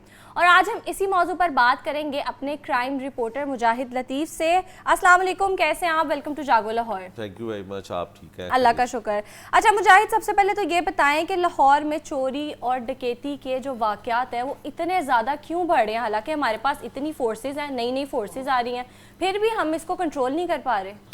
देखिए, जो क्राइम कंट्रोल करने के हवाले से पिछले कुछ अरसे से ये मामला दोबारा से फिर बढ़ता जा रहा है, और जो क्राइम कंट्रोल डिपार्टमेंट बनाया गया था CCD, अब उसकी वजूहात तो मुझे एग्जैक्टली बताना मुनासिब नहीं है कि क्राइम कंट्रोल डिपार्टमेंट ने थोड़ा सा काम करना कम कर दिया है, उसकी बहुत सारी वजूहात हैं। अच्छा। तो उसके बाद एक मरतबा फिर क्राइम की शरह में जो है वो इजाफ़ा हुआ है, और बिलखुसूस ख़वातीन के साथ इस तरह की वारदातें वो बढ़ी हैं कि पिछले दिनों लाहौर का इलाका है शफीकाबाद, वहाँ पर एक ख़ातून अपने घर में मौजूद थी और डकैती, मुज़ामत पर कत्ल, जो सबसे हीनियस क्राइम तस्वर किया जाता है क्राइम के हवाले से, कि उसको घर में एक शख्स दाखिल होता है और छुरियाँ मार के उसको कत्ल कर देता है, और 10 लाख रुपए की रकम वो वहाँ से घर से लेकर लूट कर फ़रार हो जाता है। पुलिस इसके ऊपर मुख्तलिफ़ किस्म के जो है वो पहलू पर तफ्तीश भी कर रही है, लेकिन अभी तक जो डकैती की दफ़ात है और कत्ल की दफ़ात है, उसकी दफ़ात के तहत मुकदमा दर्ज हुआ है। और बदकिस्मती है कि पिछले कुछ अरसे से इस तरह के केस जो ख़वातीन के साथ हीनियस क्राइम हो रहे हैं, अगर कत्ल की वारदात ली जाए या डकैती मुज़ामत पर ख़वातीन को कत्ल करने की वारदात दी जाए और उनके अगवा की वारदात दी जाए, तो वो भी केसेस सॉल्व नहीं हो रहे हैं, जिसमें सबसे बड़ा अलमिया ये है कि इन्वेस्टिगेशन में जो है वो आला अफसरान की और बेहतर इन्वेस्टिगेटर जो पुलिस ऑफिसर हैं उनकी कमी बताई जाती है, और बज़ाहिर भी यही लगता है। तो एक मरतबा फिर क्राइम ने सर उठाना शुरू किया है शहर लाहौर में। इसके अलावा शेरा कोट का इलाका था जहाँ पर एक शख्स कोई काफ़ी बड़ी मकदार में तादाद में जो है वो लेकर जाता है चांदी और उसको फ़रोख्त करता है, और करोड़ों रुपए वो, एक रिक्शा ड्राइवर होता है उसके साथ और एक सिक्योरिटी गार्ड होता है जिसको उसने दूसरे शहर से आगे उसने कहीं पे पैसे लेकर जाने थे, उसको भी मोटरसाइकिल सवार जो हैं वो रोकते हैं और उससे करोड़ों रुपए की रकम छीन लेते हैं और उसको फायर मार के ज़ख्मी कर देते हैं, जिसको कहा जाता है डकैती मुज़ामत पर ज़ख्मी करना। वो भी वारदात हुई, लेकिन वो भी बदकिस्मती हमारी ये है कि वो भी मुलजिम अभी तक ट्रेस नहीं हुआ, बल्कि उस पर शक व शुबात जो है वो किए जाते रहे कि शायद ये डकैती की वारदात जो है वो फ़ेक है। लेकिन फ़ेक है तो झूठी कॉल है, लेकिन चूँकि उसको फायर लगा था उसकी टांग पे, वो जिना हॉस्पिटल में ज़ेर इलाज भी रहा और लाहौर के कई आला अफसरान उसकी इयादत करने भी जाते रहे, लेकिन यही तासुर दिया जाता रहा कि पता नहीं ये बात सच है या झूठ है, और उसके बयानात को मशकूक भी करार दिया जाता। अच्छा मुजाहिद, वज़ीर आला जो मरीम नवाज़ है हमारी CM, उन्होंने औरतों को रेड लाइन कहा था, बच्चों का भी जिक्र किया था। तो अब जो औरतों के साथ वाक़यात हो रहे हैं, एक तो आपने बताया है कि कैसे उसको कत्ल कर दिया और 10 लाख लेके फ़रार हो गया, साथ साथ मनावा में माँ और 10 माह के बेटे की बोरी बंद लाशें बरामद हुई थी और कातिल फिर भी आज़ाद है। साथ ही एक और ख़बर है अफसोसनाक कि सोनिया को रेप के बाद कत्ल किया गया और ये उसके मामू का बयान है, और दोनों मुकदमा दर्ज है मगर मुल्जिमान अभी तक गिरफ्तार ना हो सके। तो इसकी क्या वजह, पुलिस क्यों नाकाम है? देखिए, ये आपने ठीक कहा कि वज़ीर आला पंजाब जो ख़ासकर मरियम नवाज़ साहिबा ने इनिशिएटिव लिया है अपनी आवाम के लिए, पंजाब के लिए, लाहौर के लिए, वो ये है कि अक्सर जो ख़वातीन के साथ इस तरह की वारदातें होती थी तो पुलिस जो है वो उसको इतना फोकस नहीं करती थी, क्योंकि ख़वातीन पुलिस स्टेशन आने से गुरेज़ करती हैं, थानों में आने से परहेज़ करती हैं, नहीं आती हैं। तो उसके लिए सबसे पहले तो एक इनिशिएटिव जो बहुत अहम पिछले दिनों आईजी पंजाब की मीटिंग में सीएम साहिबा ने उसकी सदारत की, तो उन्होंने ये कहा कि जो मोबाइल पुलिस स्टेशन है उनको आप ऐसे इलाकों में भेजें, ऐसी जगहों पे भेजें जहाँ पर ख़वातीन नहीं थाने में आ सकती, मोबाइल पुलिस स्टेशन उनके पास जाए। ये बहुत बड़ा इनिशिएटिव है और बहुत ख़वातीन के हकूक़ का भी और ख़ासकर ख़वातीन को इंसाफ दिलाने के लिए भी बड़ा एक फ़ैसला सीएम पंजाब का ये वाला था। तो दूसरी जानिब जब हम ये देखते हैं जिस ख़बर का आप जिक्र कर रही हैं, वो गुलदश्त टाउन का इलाका है और वहाँ की एक ख़ातून रहायशी थी और 10 माह का मासूम बच्चा उसका, और उसको सिर्फ कत्ल नहीं किया गया, उसको अपने बच्चे को तकरीबन 8 साढ़े 8 बजे का टाइम था रात का, तो वो अपने बच्चे को एक दुकान पे कुछ जो है चीज़ें दिलवाने, खाने पीने की चीज़ें दिलवाने के लिए लेकर जाती है और वो दुकानदार का बयान भी सामने आता है। फिर वो जब वहाँ से वापस जाती है तो अपने घर नहीं पहुँच पाती, वो मोहल्ले में जो दुकानें होती हैं उस तरह की दुकान थी। और फिर कुछ दिन के बाद पता ये चलता है कि उसकी बोरी में दोनों माँ बेटे की लाश जो है वो बोरी में बंद जो है बनावा के इलाके में मिलती है। मुकदमा दर्ज होता है, पुलिस आती है, तो सारा कुछ जब उसकी इन्वेस्टिगेशन की जाती है तो पता ये चलता है कि जो खातून जिस इलाके की रहायशी थी उस इलाके में एक जो सुथरा पंजाब जो बड़ा लाहौर को तो ख़ासकर और पंजाब को साफ़ रखने के लिए जो टीमें हैं उनके लिए एक कूड़ेदान बनाए गए हैं बड़े बड़े, तो उसमें किसी ने बोरी में बंद करके माँ बेटे की लाश को फेंका और जब वहाँ पे वो डंपर आया उस कूड़े को शिफ्ट करना होता है, तो जब उसने किया तो वो लाशें जो है माँ बेटे की वहाँ पे चली गई मनावा में। तो अभी तक उसकी कोई इन्वेस्टिगेशन में पेशरफ्त सामने नहीं आई है। तो मुजाहिद ऐसा क्यों है, हालांकि जो सीसीडी है वो भी बनाई गई, उसके होते हुए भी ये सब कुछ हो रहा है, क्या वो काम नहीं कर रही या सिर्फ बातें चल रही हैं? नहीं, ये जो इस तरह का कत्ल है ये तो सीसीडी की जिम्मेदारी में नहीं आता है, क्योंकि ये ब्लाइंड मर्डर है। और देखें जो इन्वेस्टिगेशन इतना बड़ा पंजाब पुलिस का और ख़ासकर लाहौर पुलिस का सफ़ेद हाथी जो बना हुआ है उसमें ये उनकी जिम्मेदारी है। इन्वेस्टिगेशन पुलिस की ये जिम्मेदारी है। मुकदमा वैसे तो पुलिस ज़ाहिर सीसीडी भी चाहे तो कर सकती है, ऑपरेशन पुलिस भी चाहे तो कर सकती है, लेकिन अगर कानून के तहत अगर हम बात करें तो ये मुकदमा दर्ज होने के बाद ये इन्वेस्टिगेशन पुलिस की जिम्मेदारी। तो जो बाकी जराइम की शरह है उनको भी कंट्रोल करना इन्हीं के अंडर आता है। देखिए, बाकी क्राइम को कंट्रोल करना ऑपरेशन पुलिस की जिम्मेदारी है, लेकिन निभा वो सीसीडी रही थी, क्योंकि सीसीडी के खौफ से जराइम पेशा लोग यहाँ से निकल गए, भाग गए, मुल्क से फ़रार हो गए। तो अब एक दफ़ा फिर क्राइम जो है वो बड़ा है। तो ये तो एक कत्ल की वारदात है, इसको हम ब्लाइंड मर्डर कहेंगे कि पुलिस जो है वो डबल मर्डर है और ब्लाइंड मर्डर है। अभी तक इसके ऊपर कोई हकायक सामने हुए। दूसरी बात आपने कही कि उसकी जो सोनिया है उसकी तकरीबन 24 साल 22 साल उसकी उम्र बताई जाती है। वो उसके मामू ये कहते हैं कि हमारी इत्तलात के मुताबिक जो पुलिस ने अब तक इन्वेस्टिगेट किया है कि उस सोनिया को ना सिर्फ कत्ल किया गया बल्कि कत्ल से पहले उसके साथ रेप किया गया। रेप करने के बाद उसको कत्ल करके उसकी लाश को वहाँ पे फेंका गया। अब इसके ऊपर पुलिस का भी एक मौक़िफ़ सामने आया है कि जो इन्वेस्टिगेशन पुलिस है वो कहती है कि जो पोस्टमार्टम रिपोर्ट आई है उसमें इनिशियल रिपोर्ट होती है, क्योंकि तमाम फाइनल चीज़ें फ्रांसिक रिपोर्ट में आती हैं और फ्रांसिक रिपोर्ट जो है कुछ टाइम के बाद जो है वो पुलिस को मौसूल होती है।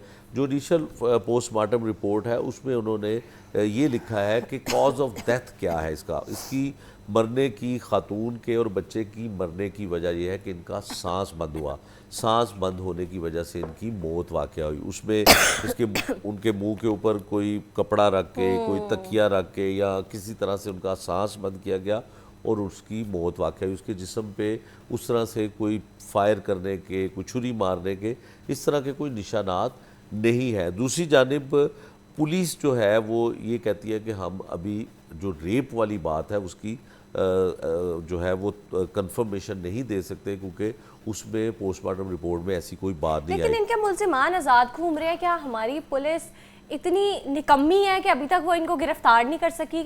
ये कोई छोटे केसेस तो नहीं है? नहीं, ये हम अगर मुकम्मल तौर पे पुलिस को ये कहें कि काम नहीं करती है तो ये भी गलत होगा, लेकिन हम ये देखते हैं कि जो ऐसे केसेस जिसमें जो हाईलाइट ना हो या जिसमें कोई बहुत बड़ी कोई जो है बैकग्राउंड उस केस की ना हो, तो उसमें इन्वेस्टिगेट नहीं करते। उसको इन्वेस्टिगेट मतलब अगर कोई चीज न्यूज में आएगी और पीछे कोई मिनिस्टर हो तो फिर ही वो जाके उसकी इन्वेस्टिगेशन करेंगे। हमारे लिए इदारे नहीं है, हम आम बंदों के लिए, आम लोगों के लिए जो है वो इंसाफ ज़रा थोड़ा सा मुश्किल से मिलता है, क्योंकि बहुत सारे लोग, ये काम घराने की खातून थी जो लोगों के घरों में उसकी वालिदा काम करती थी, खुद वो घर में जो है वो काम करती थी। अच्छा मुजाहिद, ये बताएं कि लाहौर के कौन से एरियाज़ हैं जहाँ पे ये केसेस सबसे ज़्यादा रिपोर्ट हो रहे हैं? कौन से जोन्स हैं जो ज़्यादा वल्नरेबल हैं? देखिए, लाहौर पूरा ही है।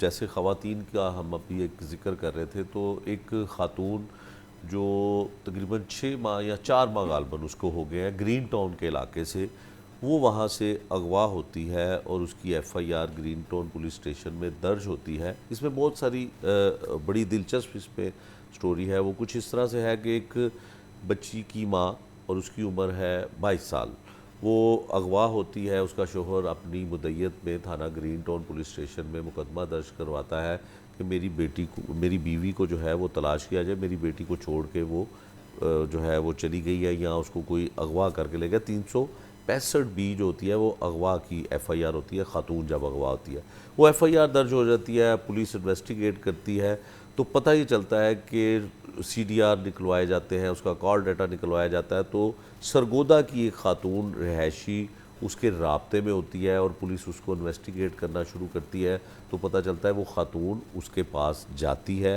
और उसको अपना कुछ जेवर जो है उसके पास होता है जो वो खातून फ़रोख्त कर देती है। तो पुलिस उसको इन्वेस्टिगेट करती है, उनको शामिल तफ्तीश करती है उन मियाँ बीवी को। जब उन मियाँ बीवी को शामिल तफ्तीश किया जाता है तो ये पता चलता है कि कुछ अरसे के बाद वो एक सोशल मीडिया पे, वो बेसिकली सोशल मीडिया एक्टिविस्ट होते हैं, टिकटॉकर होते हैं, तो वो कहते हैं कि हमें पुलिस जो है वो थ्रेट करती है, हमें डराया जा रहा है, हमें धमकाया जा रहा है और हमसे पैसे मांगे जा रहे हैं। तो वो एक वज़ीर आला पंजाब के नाम एक वीडियो बनाते हैं, उस वीडियो में वो पैगाम देते हैं और उसके बाद वो सुसाइड करने की अटैम्प्ट करते हैं, जिसमें वो कामयाब नहीं होते। फिर कुछ अरसे के बाद पुलिस उनको बुलवाती है, DIG इन्वेस्टिगेशन जो है उनके पास भी वो पेश होते हैं, उनके इल्म में होता है। इसके बावजूद पुलिस जो है उनको थ्रेट करती है, डराती है और धमकाती है। फिर क्या होता है कि वो सुसाइड कर लेते हैं।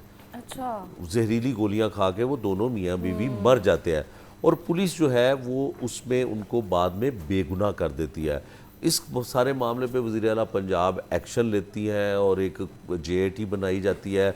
मौजूदा जो IG पंजाब है अब्दुल करीम साहब, उस वक्त ये एडिशनल IG स्पेशल ब्रांच थे, वो उनकी सरबराही में एक टीम बनती है, तो वो इनको गिल्टी करार देते हैं SP को। जब वो IG पंजाब बनते हैं, उस पर इम्प्लीमेंट होता है, तो उस SP को सस्पेंड कर दिया जाता है, SP सदर इन्वेस्टिगेशन को, कि ये इन्होंने नेग्लिजेंसी की, अपने इख्तियारात का गलत इस्तेमाल किया या नाक़िस सुपरविजन उनकी थी। हालांकि सुपरविजन तो इन्वेस्टिगेशन के टॉप तक वो रही ऐसी कि उनके पास भी वो पेश होते रहे, तो उस पर उनको तो जो है वो मुअत्तल कर दिया गया। वो मियाँ बीवी दुनिया से चले गए, लेकिन वो मुल्जिम थे या नहीं थे इसका फैसला तो हम नहीं कर सकते। लेकिन जिसकी बीवी गई, जिसकी बीवी को अगवा किया गया, 4 महीने गुजर जाने के बावजूद आज तक उसकी बीवी का कोई सुराग नहीं लग सका। चंद महीने की, 1 साल की या 1.5 साल की उसकी बेटी है, वो मेरी भी उनसे मुलाकात हुई। वो कहते हैं कि हमें हमें तो इंसाफ नहीं दे पा रही इन्वेस्टिगेशन पुलिस कि मेरी बीवी को अगवा कर लिया गया और वो आज तक उसका ये नहीं पता चल सका कि वो जिंदा भी है या उसको किसी ने मार दिया।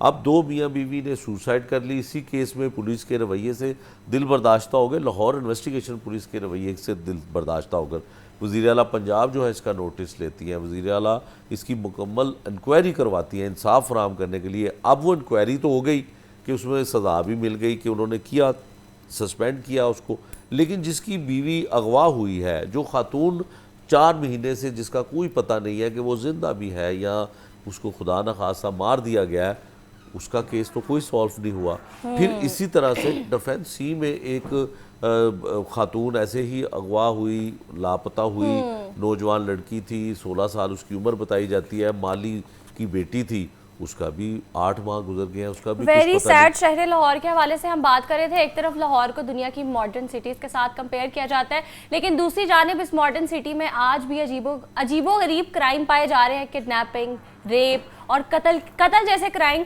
तो ऑब्वियसली हम कानून नाफिज करने वाले इदारों से रिक्वेस्ट कर सकते हैं और जो हमारी सीएम पंजाब है उनसे भी रिक्वेस्ट करेंगे कि इनके खिलाफ प्रॉपर इकदाम करें और ऐसे लोगों को ज़रूर सज़ा मिलनी चाहिए। हमारे साथ मुजाहिद लतीफ़ मौजूद है, बहुत शुक्रिया आपका। आगे बढ़ते हैं और कुछ फिजिकल हेल्थ के हवाले से बात कर लेते हैं। हेलो एवरीवन, अस्सलाम वालेकुम। मैं हूं Rahman Abbas, fitness expert, life coach. आपको आज ऐसा वर्कआउट बताऊंगा जिससे कैलोरीज बहुत ज़्यादा बर्न होंगी, वो भी विंटर के सीज़न में, क्योंकि खाना पीना बहुत अरूज पे होता है, हम सुनते नहीं किसी की। मैं आपको कहता हूँ, आपका लाइफ कोच आपको बताएगा बार बार कि खुद को चेंज कैसे करना है। फिर आपको याद आएगा, अच्छा रहमान भाई हमें बता रहे हैं, हमने खुद को चेंज करना है। ऐसा वर्कआउट जिससे कैलोरीज ज़्यादा बर्न हो, जिससे हमारा मेटाबॉलिज्म ज़्यादा स्पीड से चले, ब्लड सर्कुलेशन हो, क्योंकि ब्लड सर्कुलेशन जितनी फास्ट होगी उतना आपका फैट बर्निंग प्रोसेस होगा। ये कार्डियो वर्कआउट, इसको कार्डियो वर्कआउट कहते हैं। कैलोरीज हमारी ज़्यादा बर्न होनी है तो इसके लिए प्रॉपरली एक सर्किट है, एक रिदम है। तो मैंने ऑलरेडी पहले ही डंबल्स सेट किए हैं, डंबल्स की जगह आप बॉल्स भी रख सकते हैं, सिर्फ एक आपने एक रिदम बनानी है। तो आज वर्कआउट ऐसा है जिससे कैलोरीज बर्न होगी और कार्डियो वर्कआउट होगा, क्योंकि फैट बर्निंग आपके सामने, क्योंकि जितनी खाइए स्वेटिंग होगी, इस मौसम में वैसे भी स्वेटिंग थोड़ी सी मुश्किल होती है, तो हमें वर्कआउट कार्डियो वर्कआउट रखना पड़ता है। तो चले स्टार्ट करते हैं। एक रिदम मैंने बनाई है, इसको एक स्लो रेंज ऑफ मोशन में लाइक दिस। फर्स्ट मैं आपको बताता हूँ स्लो रेंज ऑफ मोशन में 1 टच करना है, then slow, then touch again 1। इसको आप वाइड भी लेके जा सकते हैं जितनी आप रिदम बना सके, लेकिन आपको बताने के लिए कि रिदम का एक सर्कल मैंने बनाया है। Touch again 2 3 4 5। अब इसको रिदम करनी है 5 ईच साइड आपने टच करना है, लाइक दिस 1 2 3 4 5 6 7 8 10 ईच साइड आपने करना है एक रिदम के साथ। आपने साइड मूवमेंट करनी है इनर थाई फ्लेक्सिबिलिटी के लिए, like this 1। Slow range of motion में कि एक रिदम कैसे बनती है, 2 3 4, लाइक दिस आपने करना है। 10 ईच साइड आपने टच करना है, कोई भी चीज़ हो सकती है, डंबल ना हो, बॉल, चेयर, कोई भी चीज़ ऐसी, इसको आप वाइड भी लेके जा सकते हैं। First exercise done, 3 sets 10 each side. Second move bouncing squats आपने करने। स्क्वाट्स हम पहले भी करते हैं, लेकिन इसमें बाउंसिंग होगा, लाइक दिस। ऐसे ग्रिप कर लें, बैक हेड कर लें, स्ट्रेट कर लें, like this. Shoulder level position, squats 1 2 time bounce, 2 3। अब इसको मैं साइड से दिखाता हूँ। ओके चलें जी, स्टार्ट।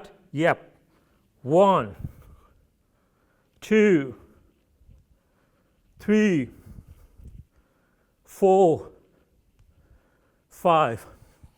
आपको बताते बताते मुझे थोड़ी सी स्वेटिंग स्टार्ट हो गई। आप सोच लें कि एक रिदम के साथ ऐसा होगा तो कितनी कैलोरीज बर्न होगी। अब इसको 3 सेट्स आपने करना है 15 रैप्स के साथ। हमारी थर्ड एक्सरसाइज है काफ रेज, स्टैंडिंग पोजीशन में, हाथ बैक हेड, देन इसको मैं साइड से दिखा तो ज़्यादा अच्छा रहेगा। Okay now 1 2 3 4 5 6 7 8 9 10। मैंने 10 लगाया, आपने 20 लगाने हैं, क्योंकि मैंने आपको बताना है कि रिदम के साथ, परफेक्शन के साथ, किस एंगल से। साइड मूवमेंट इसलिए बता दूं ताकि आपको बॉडी मूवमेंट पता चले कि क्या एंगल है। First exercise dumbbell touch, second exercise bouncing squats, third exercise calf raise.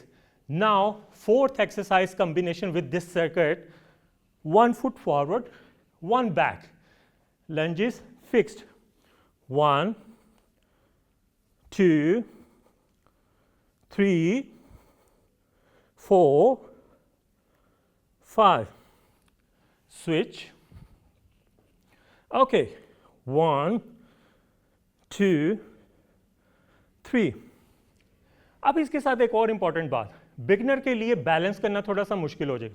वो किसी भी चीज़ को आप बैलेंस में लेके आ सकते हैं, चेयर रख लें, वॉल रख लें, किसी भी चीज़ को, लाइक दिस, 1 2 3 4 5।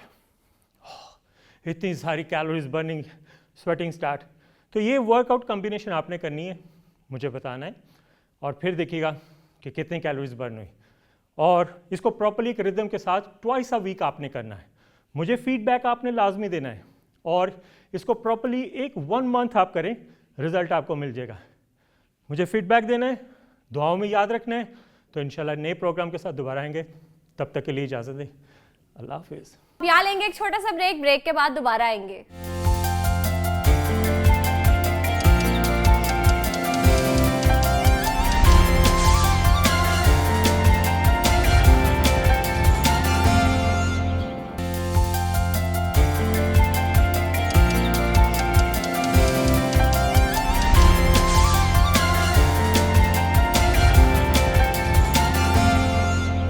Welcome back. अब आगे बढ़ते हैं और कुछ स्किन केयर के हवाले से बात कर लेते हैं। अगर बात करें गर्मियों की, तो इसकी तेज़ धूप जहां हमें तवानाई देती है, वहीं हमारी स्किन के लिए एक बहुत बड़ा इम्तिहान भी बन जाती है।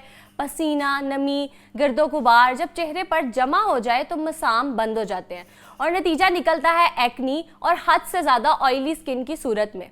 और यहाँ सवाल ये है कि क्या महंगी मसनूआत ही वाहिद हल है? बहुत से लोग होम रेमेडीज़ का रुख भी करते हैं, तो घरेलू नुस्खे एक्नी और ऑयली जिल्द के मसाइल के हल में कितने मददगार साबित हो सकते हैं, आज हम इसी हवाले से बात करेंगे। और इस पर बात करने के लिए मेरे साथ हर्बल एक्सपर्ट नैयर आपा मौजूद हैं। अस्सलाम वालेकुम आपा, कैसी हैं आप? वेलकम टू जागो लाहौर। वालेकुम अस्सलाम, अल्हम्दुलिल्लाह बिल्कुल ठीक हूँ बेटे। अच्छा आपा, सबसे पहले तो ये बताएं कि समर्स में एक्नी के मसाइल इतने ज़्यादा क्यों बढ़ जाते हैं? हाँ जी बिल्कुल, समर जैसे ही गर्मियाँ स्टार्ट होती हैं, जिन लोगों की ऑयली स्किन होती है, तो ऑयली स्किन होने की वजह से जो है वो फिर एक्नी और रैशेस वगैरह इस तरह के जो है वो इशू स्टार्ट हो जाती है, ख़ासकर जिन लोगों की ऑयली स्किन है। और उसके बाद ये है कि अगर आप प्रॉपर क्लिनजिंग और पानी का इंटेक अगर आप प्रॉपर नहीं करते, उसके साथ भी जो है वो आपकी बॉडी के अंदर जब एसिड लेवल बढ़ता है तो आपकी स्किन के ऊपर भी ज़्यादा ऑयल आ रहा होता है और एक्नी प्रोन जो है वो स्किन हो जाती है। ऑल राइट, तो ऑयली स्किन वालों के लिए समर्स इतना डेंजरस क्यों है? क्यों इतने मसले होते हैं उन बेचारों को जिनकी ऑयली स्किन है? हाँ ज़ाहिर सी बात है, क्योंकि गर्मियाँ हैं, गर्मियों के अंदर जो है वो पसीने के ज़रिए आपको पता है कि जो एक्टिव हो जाते हैं, आपके जो ऑयली ग्लैंड्स हैं वो ज़्यादा एक्टिव हो जाती है, ज़्यादा सीबम जो है वो प्रोड्यूस हो रहा होता है, ठीक है। तो उसमें ये है कि जिन लोगों के ये वाले प्रॉब्लम इशू हो जाते हैं, जैसे ही गर्मियाँ स्टार्ट होती हैं, एक्टिव एक्नी स्टार्ट हो जाती है, रैशेज़ है, इस तरह के इश्यूज़ है, तो थोड़ा सा उन्हें अपने खाने पीने के अंदर जो है वो चीज़ों की एहतियात करनी है, गर्म चीज़ों का जो है वो ज़्यादा इस्तेमाल नहीं करना, और इस तरह की चीज़ें जो है वो इस्तेमाल करनी है कि जो उनकी जो है वो बॉडी की जो हिद्दत है, मैदे की जो हिद्दत है, स्टमक की जो हिद्दत है, वो जो है वो कंट्रोल रहे। तो उसके लिए ये पानी का एक तो प्रॉपर, जिस तरह से मैंने बताया, इंटेक, और कुछ इस तरह की एहतियाती तदाबीर, ठीक है, जैसे मैंने बताया कोई भी गर्म चीज़ों का इस्तेमाल, वो आप कम कर दें। जैसे जंक फूड्स वगैरह, तली हुई चीज़ें, इन चीज़ों को अगर वो एहतियात के साथ यूज़ करेंगे तो फिर बहुत ज़्यादा जो है वो मसले मसाइल नहीं होते। अच्छा, आपा ये बताएं कि जो रोज़ की हमारी स्किन केयर रूटीन है समर्स में, वो क्या होनी चाहिए, कोई टोट के बताएं। जी जी जी जिन लोगों की जो है वो ऑयली स्किन है और बहुत ज़्यादा जो है वो ऑयली स्किन होने की वजह से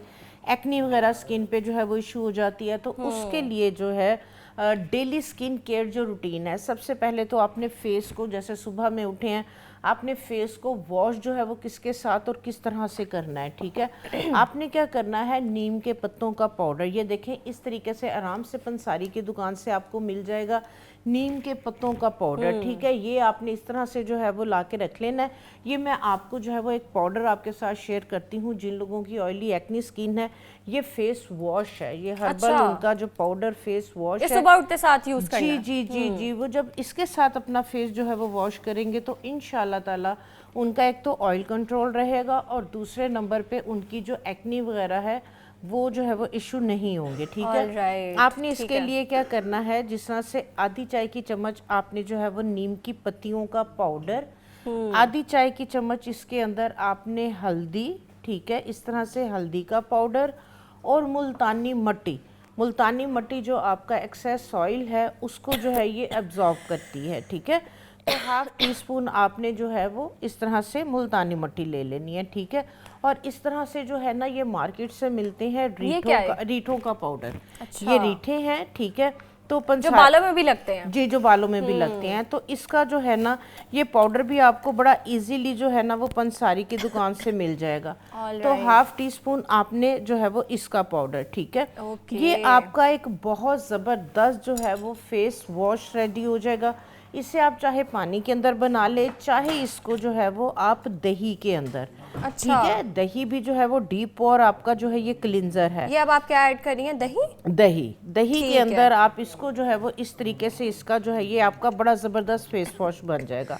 आप ये वाले जो सारी हर्ब्स हैं जो मैंने हाफ टी स्पून आपके साथ शेयर की हैं, ये आप अगर एक कप की क्वांटिटी लेके बना के रख लें, ये आपका 3 महीने का फेस वॉश रेडी हो जाएगा। अच्छा, और 3 महीने खराब नहीं होगा? बिल्कुल भी नहीं। जब आपने फेस वॉश करना है तो आपने क्या करना है कि इस तरीके से इसकी पेस्ट चाहे पानी में बनानी है, चाहे आप इसको जो है वो दही के अंदर पेस्ट बना के आप वॉशरूम चले जाए, हाथ पे इसको रखें और जिस तरह से आप आम फेस वॉश या साबुन से फेस वॉश करते हैं, आप इसके साथ मसाज करते हुए फेस को वॉश कर दें।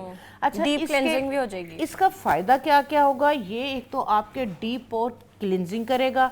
आपके अगर sebum, black head, white head जो है वो बन रहे हैं या अभी एक्नी का स्टार्ट है, तो ये ओवरऑल आपकी स्किन की इम्प्योरिटीज को डीपर लेयर में जाके जो है वो एब्जॉर्ब करेगा और क्लीन क्लेंजिंग कर देगा। हाँ जी। तो अगर हमने स्टोर करना है 3 महीने के लिए, फिर भी इसमें दही ऐड करना है? नहीं, आपने जो है वो पाउडर बना के रख लिया, ये सारी चीजें एक कप आप जो है वो बना के रख लें और आपने जब यूज करना है तब इसके अंदर या दही या पानी, ठीक है। दही डाल लेंगे तो दही अगर आपके दाग धब्बे हैं, ठीक है, पिगमेंटेशन स्किन हो रही है, सन टैन हो रही है, तो ये उसको भी जो है ये रिमूव करेगा। सन टैनिंग का तो बहुत मसला होता है गर्मियों में। जी बिल्कुल, जिन लोगों की ऑयली स्किन होती है क्योंकि वो डस्ट को भी जो है वो फौरन जो है वो कैच करती है और ऑयली स्किन होने की वजह से जो है वो धूप ज़्यादा जो है वो स्किन को बर्न कर रही होती है, टैन कर रही होती है। तो ये वाला जो पाउडर है ये बेहतरीन है इस तरह की स्किन प्रॉब्लम और इशू के लिए, ठीक है। इसके बाद अब जिस तरह से आप अगर कॉलेज जा रही हैं, यूनिवर्सिटी जा रही हैं, ठीक है, तो आपने कोशिश करनी है कि फेस के ऊपर कोई भी क्रीम या कोई भी इस तरह की चीज़ बेस वगैरह नहीं लगानी जो आपके पोर्स को क्लोग करे। उसके लिए मैं आपके साथ जो है वो एक टोनर जो है वो शेयर करती हूँ। ये वाला टोनर जो है ये आप बना के रख लें। आपने फेस को वॉश किया, फेस को वॉश करने के बाद आपने ये वाला जो है वो टोनर यूज़ करना है, ठीक है। इचिंग, रैश, खारिश, इस तरह के कोई भी इश्यूज़ हैं, ठीक है। इसके लिए आपने जिस तरह से आपने 100 ml अगर रोज़ वाटर लिया है तो उसके अंदर आपने 1 या 2 लौंग, ठीक है, ये इस तरीके से, ज़्यादा नहीं लेनी, 2 लौंग लेके इसको आपने थोड़ा सा मोटा सा जो है ये कूट लेना है, ठीक है। 100 ml रोज़ वाटर के अंदर आपने 2 लौंग का जो है ये इसके अंदर पाउडर डाल देना है और ग्रीन टी ठीक है, जो सब्ज चाय, पिंक चाय आप लोग पीते हैं, इस तरह से पंसारी की दुकान से आपको मिल ये जाएगी। टोनर के लिए बता रही हैं जो कि जी। फेस वॉश के बाद हमने मुंह पे जी जी, जो लगाना है। फेस पे करना है, ठीक है। तो आपने इस तरह से जो ग्रीन टी है, इसकी जो पंखड़ियाँ हैं, ये आपने इसके अंदर डाल देनी है। 100 ml के अंदर तकरीबन 1 टीस्पून, और 1 टीस्पून ही इसके अंदर नीम के पत्तों का पाउडर, ठीक है। अच्छा, ये सब कुछ इजीली मिल जाता है? बहुत इजीली पंसारी की दुकान से मिल जाएगा, ठीक है। इसके बाद आपने इस तरीके से जो है ये मेंथोल, ठीक है, ये मेंथोल इस तरह से क्रिस्टल फॉर्म में होता है, ठीक है। सिर्फ एक आपने इस तरीके से अंदर जो मेंथोल है ना, इसकी इतनी सी, बिल्कुल इतना सा एक टुकड़ा आपने इस वाले टोनर के अंदर डाल देना है, आपने ज़्यादा नहीं डालना। ये जो अब आपका टोनर रेडी होगा, इसको क्रश नहीं करना है, इसको ऐसे ही डाल देना है? ऐसे ही डालना है, ये खुद ही जो है वो इन्फ्यूज हो जाएगा आपके इस टोनर के अंदर, ठीक है। ये आपने जो है वो 1 या 2 दिन के लिए जो है वो इसको आपने छोड़ देना है। इसके बाद जो है वो इसको आपने जो है वो स्टेन करके आपने इस तरह से शावर बोतल के अंदर डाल लेना है। ये देखिए, ये 2-3 दिन के बाद, जी, ये देखिए, ये इन्फ्यूज होकर इस कलर के अंदर वाटर बन जाएगा आपका। अगर आपकी बहुत ज़्यादा ऑयली और बहुत ज़्यादा जो है वो एक्नी प्रोन स्किन है, तो आपने इसी के अंदर जो है ये इस तरह से, ये देखें, फटकड़ी है, ठीक है। तो 100 ml के अंदर आपने सिर्फ इतना सा टुकड़ा फटकड़ी का, ज़्यादा नहीं डालनी, 1 चुटकी के करीब आपने जो है वो इतनी सी फटकड़ी साथ आपने इसके अंदर जो है वो ऐड कर देनी है। अगर बहुत ज़्यादा, अगर आपकी ऑयली और एक्नी प्रोन स्किन है, ठीक है, तो ये वाला टोनर आपका रेडी हो गया। फेस को वॉश करके आपने ये वाला टोनर जो है वो पूरे फेस पे स्प्रे कर लेना है, ठीक है। अब ये टोनर करेगा क्या, ये आपके ऑयल को कंट्रोल करेगा। फेस वॉश के बाद यूज करना है, फेस वॉश के बाद यूज करना है, आपने कोई क्रीम या बेस वगैरह यूज नहीं करनी है जो आपके पोर्स को क्लॉग करे, ठीक है। उसके साथ भी अगर ऑयली स्किन है, अगर एक्नी नहीं है, तो अगर आप कोई भी इस तरह की जो है वो अपनी डेली रूटीन करते हैं कि डेली बेसिस पे आप कोई भी कॉम्पैक्ट पाउडर लगा रहे हैं, बेस लगा रहे हैं, पोर्स को क्लॉग कर रहे हैं, तो उससे भी ये होता है कि आपका जो सीबम है अंदर ही इकट्ठा, पोर्स के अंदर जो है वो पोर्स क्लॉग हो जाते हैं, तो फिर वो एक्नी नहीं भी है तो एक्नी बनती है। तो ये वाला जो टोनर है, हर स्किन टाइप के लोग ये यूज कर सकते हैं? नहीं, जिन लोगों की ऑयली स्किन है, ओपन पोर्स है, एक्नी प्रोन स्किन है, बहुत ज्यादा पसीना आ रहा है, ठीक है, ये वाला टोनर मैंने उन लोगों के लिए शेयर किया है। ये एंटीसेप्टिक है, एंटीबैक्टीरियल आपका जो है ये टोनर है, ये आपके पोर्स को मिनिमाइज करेगा, केमिकल्स भी नहीं है कोई, जी जी, ऑयल को कंट्रोल करेगा, एंटीसेप्टिक और एंटीबैक्टीरियल, और उसके बाद एक्नी नहीं होने देगा, और एक्नी के अगर दाग धब्बे हैं तो उसको भी खत्म करेगा। स्कार्स, अक्सर एक्नी तो खत्म हो जाती है लेकिन उसके दाग रह जाते हैं, दाग उसके रह जाते हैं। तो आपने ये वाला टोनर जो है वो कोशिश करें अपने आप बैग के अंदर रख लें, ठीक है। अगर इसको जो है वो गिरने का डर है तो आप क्या करें कि कॉटन बॉल्स ले लें, कॉटन बॉल्स लेके उसके अंदर आप जो है ये टोनर के साथ उसको डिप करके, तो एक आप पॉलीथीन बैग के अंदर जो है वो 8 से 10 कॉटन बैग जो है वो अपने बैग के अंदर रख लें। कॉलेज का, स्कूल का, यूनिवर्सिटी के बैग में इसको डाल के स्टोर कर सकते हैं। बार किसी भी फेस वॉश या साबुन से अगर आप बार फेस को वॉश करते हैं तो उसके साथ भी अगर एक्नी नहीं है, एलर्जीज वगैरह नहीं है तो हो जाती है। तो आपका बार ऑयल आ रहा है तो आपने उस कॉटन बॉल के साथ जो कि हमने इस टोनर के साथ डिप किया, उससे आपने अपने चेहरे को वाइप ऑफ करना है। ऑलराइट, ठीक है। और स्कार्स के हवाले से आपने बताया और भी कोई रेमेडी है जो स्कार्स के लिए काफी बेनिफिशियल साबित हो सकती है? और साथ साथ जो हमें सन टैन है वो बहुत ज्यादा हो जाता है गर्मियों में, क्योंकि ऑब्वियसली ऑफिस भी जाना है हमने, यूनिवर्सिटी जाना है, कॉलेज जाना है, और हमारी स्किन टोन भी अनइवन हो जाती है, मुंह के पास से माथे का कलर और, स्किन का कलर और, गर्दन का कलर और, तो उसके लिए कोई रेमेडी बताएं। हाँ जी, ये आजकल आप देखें ये गेंदे के फूल जगह जगह जो है वो लगे हुए हैं, ठीक है। ये जिन लोगों की ऑयली स्किन है, जिन लोगों के जो है वो एक्नी तो बनती है, एक्नी का जो है वो मुंह नहीं बन रहा होता, ठीक है, वो प्रेस कर करके बच्चियों को आदत होती है उसको निकालने की, तो ये गेंदे के फूल लेके आप इनको जो है वो अच्छी तरह से धो के, इसकी जो पंखड़ियाँ हैं, ठीक है, आप इनकी पंखड़ियों को इस तरह से उतार के तो इसको जो है वो आप खुशक कर लें।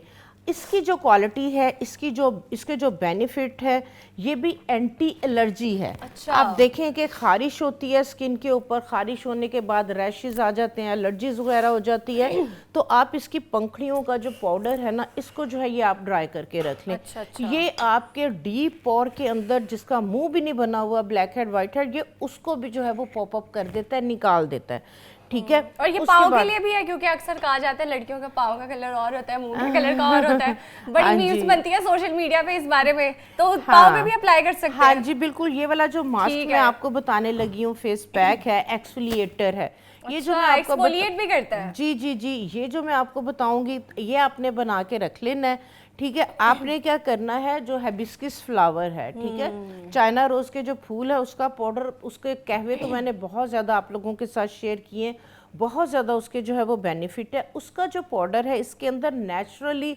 AHA alpha hydroxy acid, AHA BHA toners भी यूज करते हैं जी जी जी, वो बेसिकली डेड स्किन को रिमूव करने के लिए जो है वो ग्लो भी देता है स्किन को। जी जी जी, ठीक है। उसके लिए जो है वो हमने ½ टीस्पून जो है वो आपने जो है वो हिबिस्कस के जो खुश्क फूल है उसका पाउडर लेना है। AHA BHA नेचुरली डीप और क्लिनजर है और आपका डेड स्किन रिमूवर है। उसके बाद जो है ये हमने गेंदे के फूल खुश्क करके इसका पाउडर बनाया है। ½ टीस्पून हमने इसका जो है ये पाउडर ले लिया है।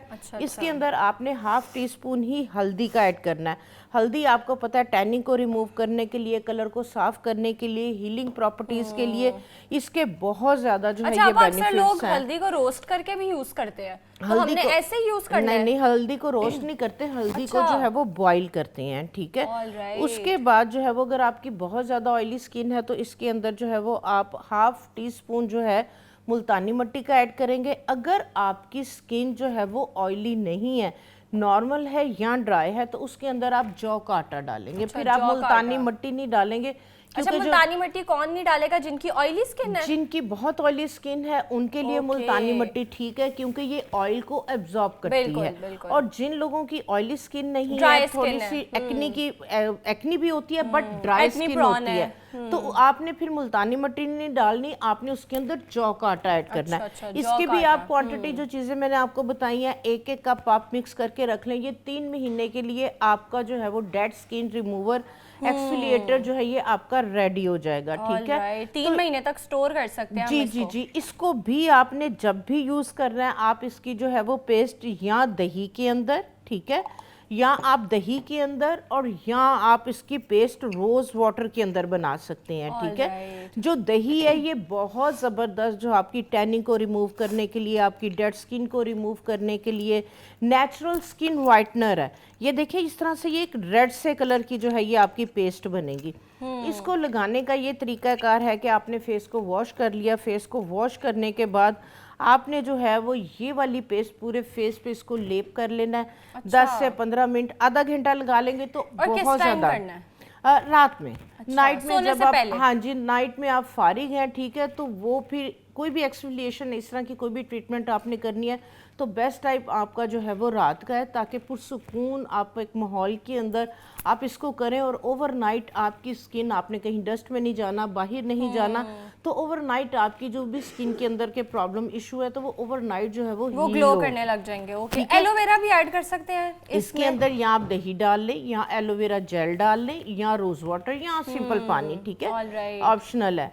तो इसको आपने आधा घंटा लगा के रखना है। आधे घंटे के बाद आपने हल्के हल्के हाथ गीले करके, ठीक है, ये थोड़ा ड्राई हो जाएगा, ये आपकी स्किन को लिफ्ट करेगा, ये आपकी स्किन को स्ट्रेच करेगा, खींचेगा, ठीक है, ये लिफ्टिंग के भी इफेक्ट देता है, ठीक है। अच्छा, फेस लिफ्ट, बोटॉक्स नहीं करवाना पड़ेगा? हाँ, नहीं, खैर सर्जरीज वालों की छुट्टी नहीं, बोटॉक्स जो है वो एक थोड़ी सी डिफरेंट जो है वो ट्रीटमेंट है। हाँ, अभी अगर आप 25-30 में हैं और आप अपनी स्किन की केयर करना चाह रहे हैं कि झुर्रियाँ ना आए, तो आप इस तरह की ट्रीटमेंट्स करें, तो उसमें यह है कि जो 50 में झुर्रियाँ आनी आपकी 60 में जाके आएंगी। बिल्कुल, एजिंग को रोक देगा। और ये हमने ओवरनाइट सोने से पहले यूज करना है। आधे घंटे के लिए लगा के उसके बाद आपने जो है वो वॉशरूम चले जाना है, डिप करते चले जाना है, मसाज करते चले जाना है, और चेहरे को वॉश करके फिर हमने जो टोनर आपको बताया, ये वाला टोनर आपने स्प्रे कर लेना है। ऑलराइट, ठीक है।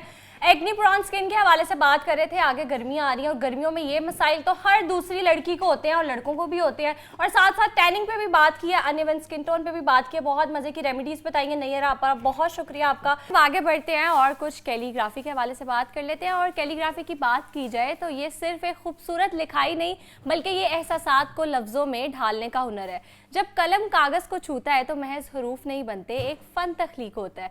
कदीम ज़माने में जब प्रिंटिंग प्रेस मौजूद नहीं नहीं हुआ करती थी तो कैलीग्राफी को दस्तावेज़ात, मजहबी कुतुब और शाही फरमान लिखने के लिए इस्तेमाल किया जाता था। इस्लामी तहजीब ने इस फ़न को उरूज बख्शा और मुख्तलिफ ख़ताती के अंदाज वजूद में आए और आज के दौर में भी कैलीग्राफी अपनी अहमियत बरकरार रखे हुए है। शादी कार्ड्स, लोगोज, वॉल आर्ट और सोशल मीडिया डिज़ाइंस में इसका इस्तेमाल बहुत ज़्यादा आम है और आज के इस प्रोग्राम में भी हम इसी पर बात करेंगे। एक कामयाब कैलीग्राफर बनने के लिए किन बुनियादी महारतों की ज़रूरत होती है और मेरे साथ कैलीग्राफी एक्सपर्ट मोहम्मद उमैर मौजूद है। अस्सलाम वालेकुम, कैसे हैं आप? वेलकम टू जागो लाहौर। वालेकुम अस्सलाम, अल्हम्दुलिल्लाह मैं ठीक, आप बताएं? अल्लाह का शुक्र। अच्छा उमैर, सबसे पहले तो ये बताएं कि जो कैलीग्राफी है वो जो आम हमारी खूबसूरत लिखाई है उससे कैसे मुख्तलिफ है? आम लिखाई से मुख्तलिफ इसलिए कि कैलीग्राफी के अंदर कुरानी आयात आ जाती हैं, ठीक है। आम लिखाई में आ जाता है सिर्फ हमारी रोज़मर्रा ज़िंदगी के जो लफ्ज़ हैं या बातें हैं वो आ जाती हैं, ठीक है। कैलीग्राफी में कुरानी आयात में फिर रूल्स आ जाते हैं, उन चीज़ों को फोकस करना होता है, इन चीज़ों में ये फ़र्क है। ऑलराइट। अच्छा उमैर, ये बताएं कि अगर हमने एक कामयाब कैलीग्राफर बनना है तो कौन सी महारतें हमारे पास होनी चाहिए, हमारे अंदर मौजूद होनी चाहिए?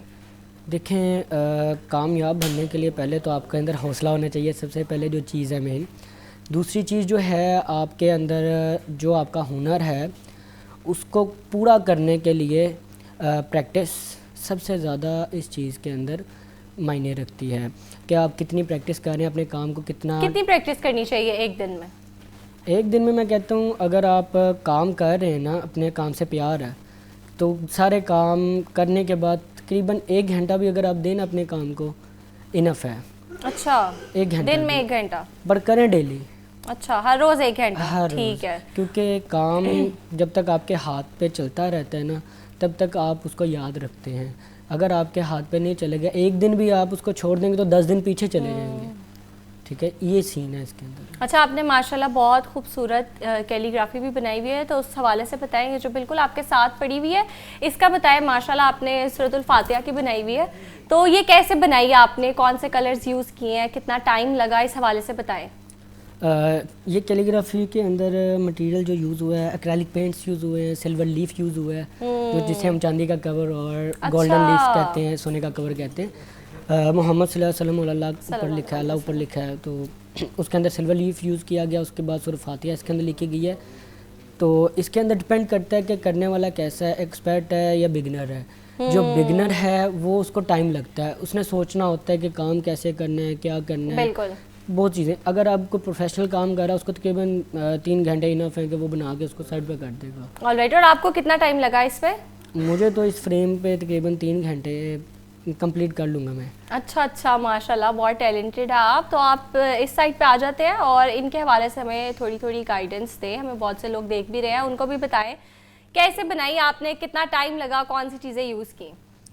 जैसे कि अल्लाह लिखा हुआ है इसके ऊपर, तो ये टेक्सचर पेंटिंग है। अच्छा, ठीक है। अब ये बनाने वाले पे है कि वो क्या सोच के बना रहा है, ठीक है। मैंने तो ये बचे हुए पेंट्स के साथ बना दिए। अच्छा, क्योंकि वेस्टेज जो आप करते हैं ना, पेंट्स एंड पे जो बच जाते हैं, अक्सर लोग कहते हैं ये वेस्ट हो गए हैं। अच्छा, आपने उनको यूज़ किया है, क्या बात है। बचे हुए पेंट्स जो लोग फेंक देते हैं उसको यूटिलाइज किया आपने।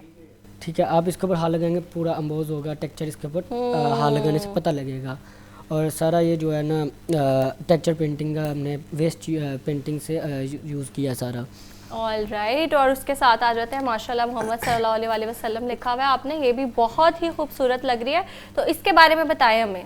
इसके ऊपर ये जो है ना मोहम्मद सल्लल्लाहु अलैहि वसल्लम लिखा गया ख़ते नस्तलीक में, ठीक है। जो हम उर्दू की किताबों में यूज़ पढ़ते हैं ना उसे ख़ते नस्तलीक कहा जाता है, ख़ते नस्तलीक। हाँ जी, ऑलराइट। और इसके अंदर ख़त होते हैं ना, डिफरेंट होते हैं। ख़ते सुलस होता है, ख़ते नस्तलीक होता है, ख़ते रिका होता है, ख़ते कूफ़ी होता है, ख़ते दीवानी, बहुत से इसके फ़ॉन्ट्स हैं, तो उनके ऊपर गौर करना पड़ता है। अभी इसके नीचे मॉडर्न कैलीग्राफी में और ख़ते सुलस में हरूफ तहजी की गई है, अलिफ ज़ेर पेश वाव, उसके अंदर सिंपल मोहम्मद सल्लल्लाहु अलैहि वसल्लम एक्रेलिक राइट। ये भी पड़ी हुई है माशाल्लाह, ये भी बहुत प्यारी लग रही है। थोड़ा सा इनका छोटा साइज़ है, क्या इनमें टाइम कम लगता है और इनमें टाइम ज़्यादा लगता है?